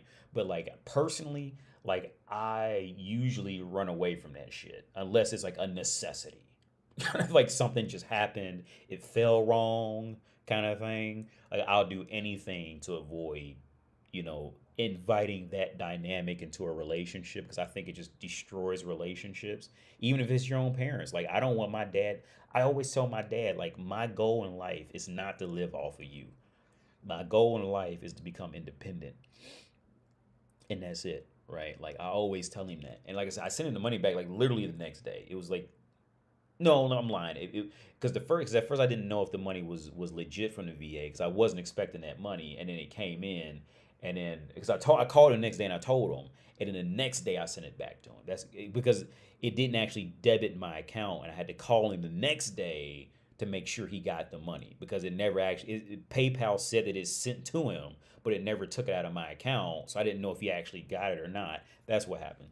But I just hate money, man. I really do. I really hate money. I despise money. I really do. I seriously do. Now, again, people, if you if you may want to show your thanks or love, and I get that, and I'm very thankful for it. I don't want to sound like I'm snobby and all that shit like that. But with that being said, I genuinely hate to even bring that up when I'm with people, unless I feel like I'm starting to get cheated, right? Unless I feel like they're just starting to use me kind of thing, then usually by the time it gets to that point, I just cut them out. I just don't talk to them anymore, cut them off kind of thing. If I've got to stop and think about it, are they using me kind of thing? Um, but yeah. Javi, oh, well, thanks, man. Yeah. But yeah, my number one thing is, again, yeah, is just find a hobby you love, man. Find something that's cheap. Find something that's not expensive, or you can maintain the cost of it, or know where to go to replace the hobby. That's where it's at, man, because money's gonna come and go, jobs are gonna come and go, good times are gonna come and go, bad times are gonna come and go. All that shit's gonna come and go, man. Don't identify yourself by a car you drive, or shoes, or clothes, or anything like that. Just find whatever your thing is. Your thing could be tailoring your own clothes or making your own clothes, whatever the fuck it is, man. Just go to the thrift store and I always wanted to go to a thrift store and just get a bunch of cheap clothes and just make my own clothes, and I never did it. But if that's what you want to do, man, just find your thing that you love, or that you can rely on, that you can do, right? Just find that thing, man. Because money is always, it's always going to come and go. It's just a cycle of life. Money in life is like life and death, man. It's gonna be on a cycle, constant cycle. Like Bob Dylan said, was a those who was something like those who are crawling now will crawling today will later be fast because the times they are changing, or something like that. Yeah. Don't pay this shit. No, if you're going through a good time, don't pay it attention. And if you're going through a bad time, don't pay it attention, man. The best you can. Don't pay it any attention. Just keep moving. Do whatever you do, and just keep moving. One story I got, the happiest I was happy for 2 weeks off this shit, right? And this is some stupid, it's petty shit, but I was happy. Not even petty, it's just small. I wanted an iron board. Just iron my clothes on, right? I didn't have an iron board when I moved in. And I didn't want to pay the prices at the store for what they charge for iron. I just thought they charged too much at the store. And I was walking down the street, and this dumpster's all down the street where I'm walking. And somebody had set out an iron board. As soon as I seen that motherfucker, I was like, got it. Took it and walked all the way back up my street with this iron board. Like, yeah. I ain't pay shit for it. And I was happy as fuck, dude. Now, just to give you the whole perspective of where I was, right? This is, I'm eating sushi all the time, whatever, right? So like, the problem wasn't that I didn't have the money. The problem was I didn't want to spend the money. I thought they were charging too much for an iron board. Right? I ain't about to spend $30 for no iron board, fam. That's too $30 for an iron board. It's too expensive. And I brought that motherfucker all the way. It was at the dumpster. Took it all the way. And motherfuckers be throwing shit at the dumpster all the time. Like, there was a chair by the dumpster a couple days ago. If I needed a chair, I would have brought that chair up. It was a nice chair too. I would have brought that motherfucker up here. Right? But I got too many chairs now. My girl, she got mad at me because I went through a phase of just getting cheap chairs off Facebook Marketplace. And she still be roasting me now. She still roasts me. Remember your chair phase? Like, yeah, I remember. She still be roasting me about that. Because I went through a phase, right? Where I just kept buying like $20 chairs off Facebook Marketplace. Like computer chairs. Like whole computer chairs. So I had like 3 outside. And I remember one time I had her ride with me to go pick one up.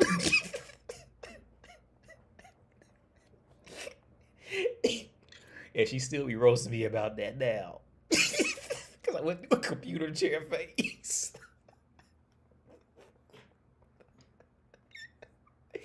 And you know what's crazy? Is I still be wanting chairs off that motherfucker. I still be seeing shit. I be like, that's a nice ass chair.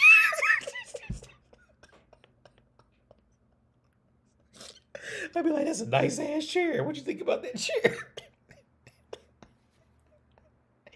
And she still be roasting me about that shit. I don't give a fuck. Them some nice ass chair. Because, man, I know a nice ass chair when I see one. For the price, right? But yeah, man, I was happy when I bought that iron bowl. I found it after it was at the dumpster, and I brought that motherfucker back upstairs. I was proud of that. I'm still proud of that iron board. Still sitting in the other room. I'm still proud of that motherfucker. I ain't spending $30 on no fucking iron board. The fuck? That's stupid. $30 for a fucking iron board, motherfucker. Motherfucker, you drunk? I'll be drunk and know not to spend $30 on no fucking iron board. And you know what always annoys me the most about when shit be costing like that, right? It's because bitches just like to spend money, right?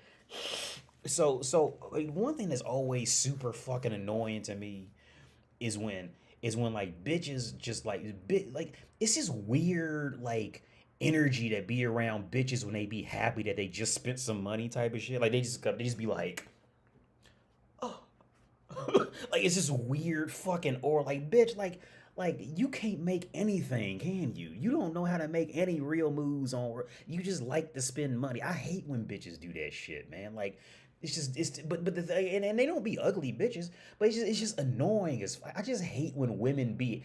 I genuinely don't like to see women with high self-esteem. Because that's where the self-esteem comes from. It comes from how much money was she able to get out of some man, right? And I genuinely hate. I instinctually want to either punch them in the face or spit in their face, not in like a sexual way either, like you're disgusting kind of thing. Like, and I genuinely find women like that gross. Like, I got some family members like that. But I was gonna say like Melissa Ford and bitches like that. Like they just measure themselves by what they can buy, kind of thing. And I just find that just disgusting. I find it disgusting when people completely measure who they are based off of what they can buy. Like their whole self-esteem depends on it, kind of thing. fucking hate that shit, man.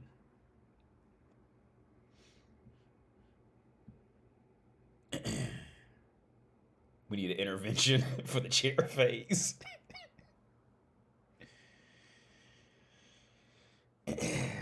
I both said that's really a grounded and wise advice of AD. I'm pretty minimalistic and easy to please. You are mature and wise. Thank you, man. I thank you. But yeah, man, I think being minimal is just the best way. And I think technology is really going that way too, man. I think it's getting to the point with technology and shit like tablets and shit like this. Like I've always said, I think laptops for the vast majority of people, laptops are just unnecessary. I think most people would really be fine with just like a regular basic tablet and just a Bluetooth keyboard. I think it's just more efficient if you're in a country that it's reasonably priced. Um, just this whole need now.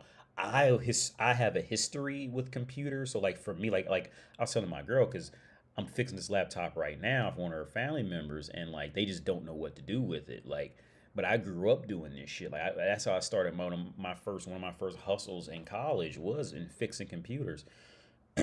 So if my computer breaks, like I know how to fix it.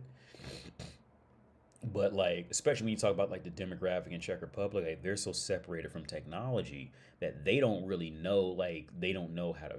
Most of them just aren't going to know how to fix it. So their whole thing, instead of finding value in knowing how to fix it, they find value in looking like they spent money on fixing it or buying a new one, right? So they don't really know what to do with anything. So I got this laptop in actually another room right now that I'm working on. We gotta get another hard drive for it because the hard drive is shot.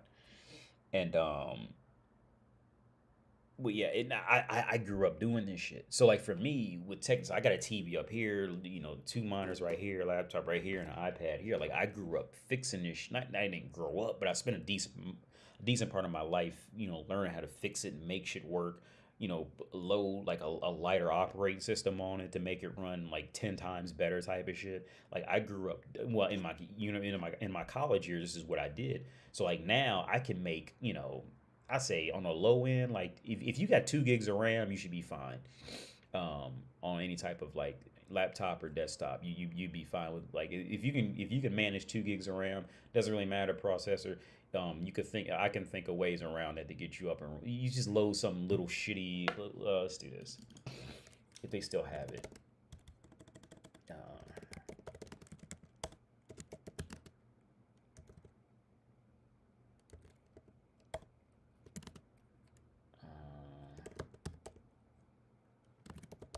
Because there was one operating system I had. It was super small, and you could put it on a thumb drive, and you just boot it from there, man, and you had a full running fast computer all over again. I can't think of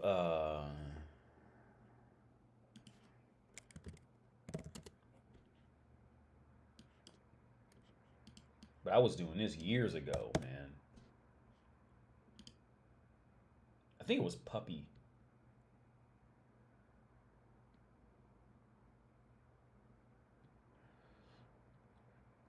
But they're like super small, man. But times have changed so much. I'm sure I'm out of date. So this is a whole operating system that's not even a gig of memory. It's 256. Things have changed so much. I'm sure I'm out of date because I haven't had to touch this type of stuff in a long time. But but I know how to make my way with like outdated hardware kind of thing, or just I just know how to do it. I think it was Puppy. I'm pretty yeah. 'Cause this looks familiar. I think this was the one I was using in college. I'm pretty sure that's the one because that looks very familiar. Because this looks more like Ubuntu. This one looks more like Ubuntu. How big is this one? Oh, this is small as fuck. Oh, that's the minimum requirements. 80 megabytes of disk space and not even a half a gig of RAM. You can drop to as low as 16 megabytes of RAM. Look, dude. Oh, there's things have gotten better since I've ever touched this shit. Because it's never been that low.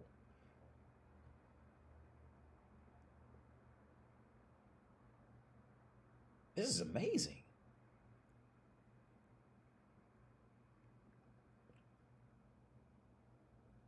And I was telling my girl, they even have these little like nowadays. Well, even the newer processors now are running like the equivalent graphics of like a 960 video card, just the processor alone. Where computers have come, it's just like you just have to know what you're doing on some level. But if you know what you're doing on some level, dude, you can get away with some old shit and be all right. As long as you're not trying to do, like video editing shit like that. If you're just trying to do like basic shit, a lot of these offices, they're just using like, it's just what many of these work offices are using. It's just complete overkill. But they don't know any better, so they're gonna do it. But it's complete overkill.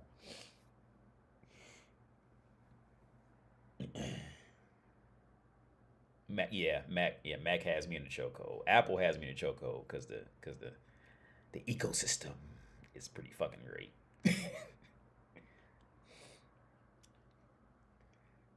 Companies don't want you to own stuff. Everything gets available for streaming, but they move it to the direction of consumption without owning it. Yeah, majority of people can get by on free Linux, but Windows. Yeah. The vast majority, if you're not trying to do any type of online gaming, especially if you're not doing online gaming, yeah, most people, the vast majority of people can get away with a computer from the early 2000s. It just give it like maybe just upgrade the RAM with like a little $10 stick of RAM or something like that, and most people will be totally fine with that. Nowadays, I think even cell phones for the most part are just completely just overpowered. I'm still using the iPhone 7. This is an iPhone 7. The only thing that's bad is the batteries going to shit. But this phone is great. I'm using iPhone 7. I'm live streaming off of a Mac M1 from 2020. But this is iPhone 7. Right? And there's nothing wrong with it. There's nothing wrong with it. I've done video editing on this motherfucker. There's nothing wrong with this phone. There is no reason for the majority of people to own an iPhone 10, an iPhone 12, an iPhone. There is no reason for people to own that shit, dude. For the vast majority of people who own them. There's no. Now, I can see if you were like softcore into photography or, because the camera is just going to be better kind of thing, something like that. But for the most of the people, they're just going to send an SMS. They're going to go on Facebook or Instagram, WhatsApp, and they're going to play a video from time to time. And that's it, dude. That's it. You do not need what? Let's look up this motherfucker.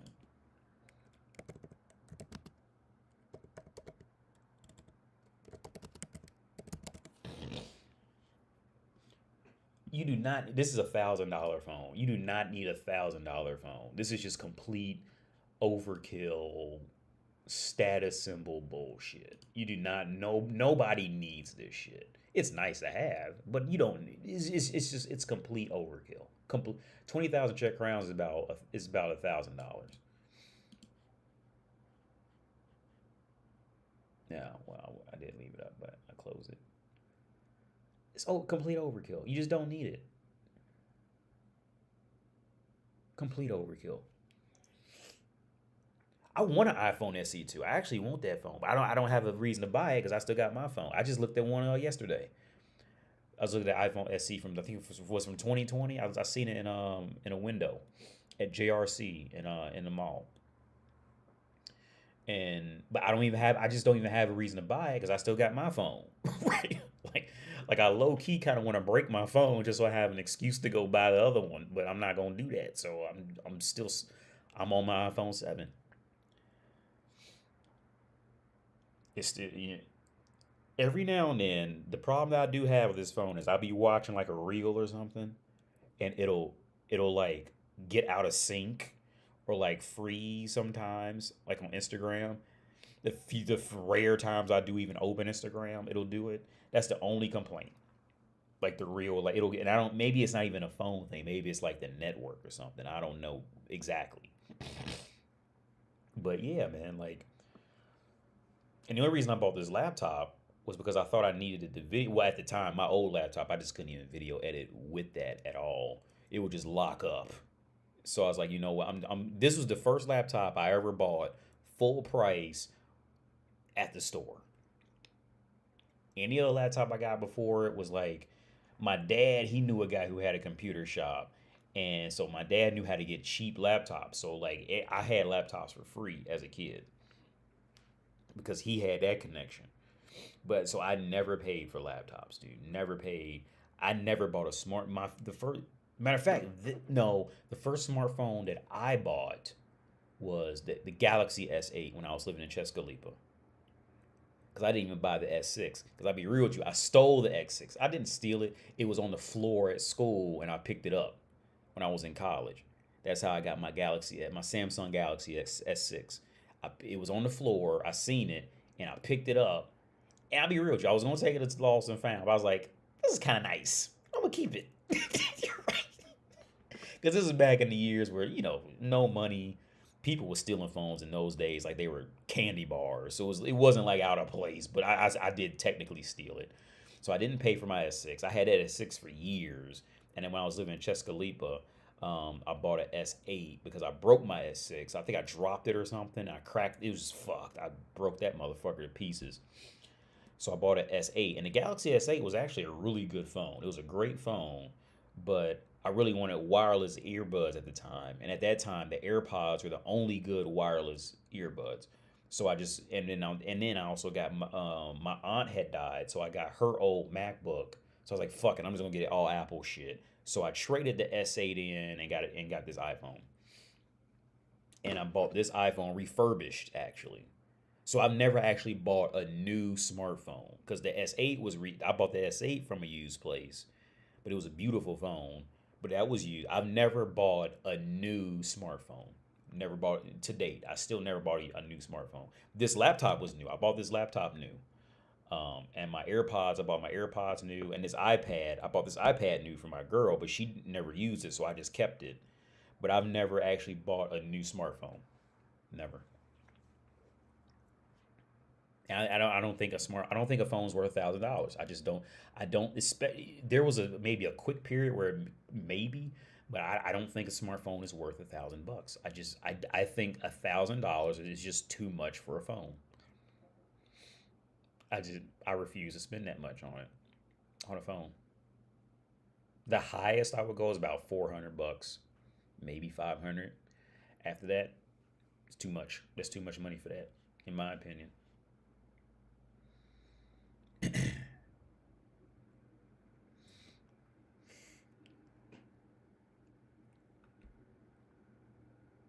I'm gonna get out of here because this is late. It's 10:30, man. It's 10:40. I'm gonna get out of here. So y'all have a good day and a night. I catch you on the flippy flip, man. This is late as fuck. I'm gonna play Train Simulator. What's this? Train Sim World 4. I'm gonna play that right now. So y'all have a good night, man. Peace out.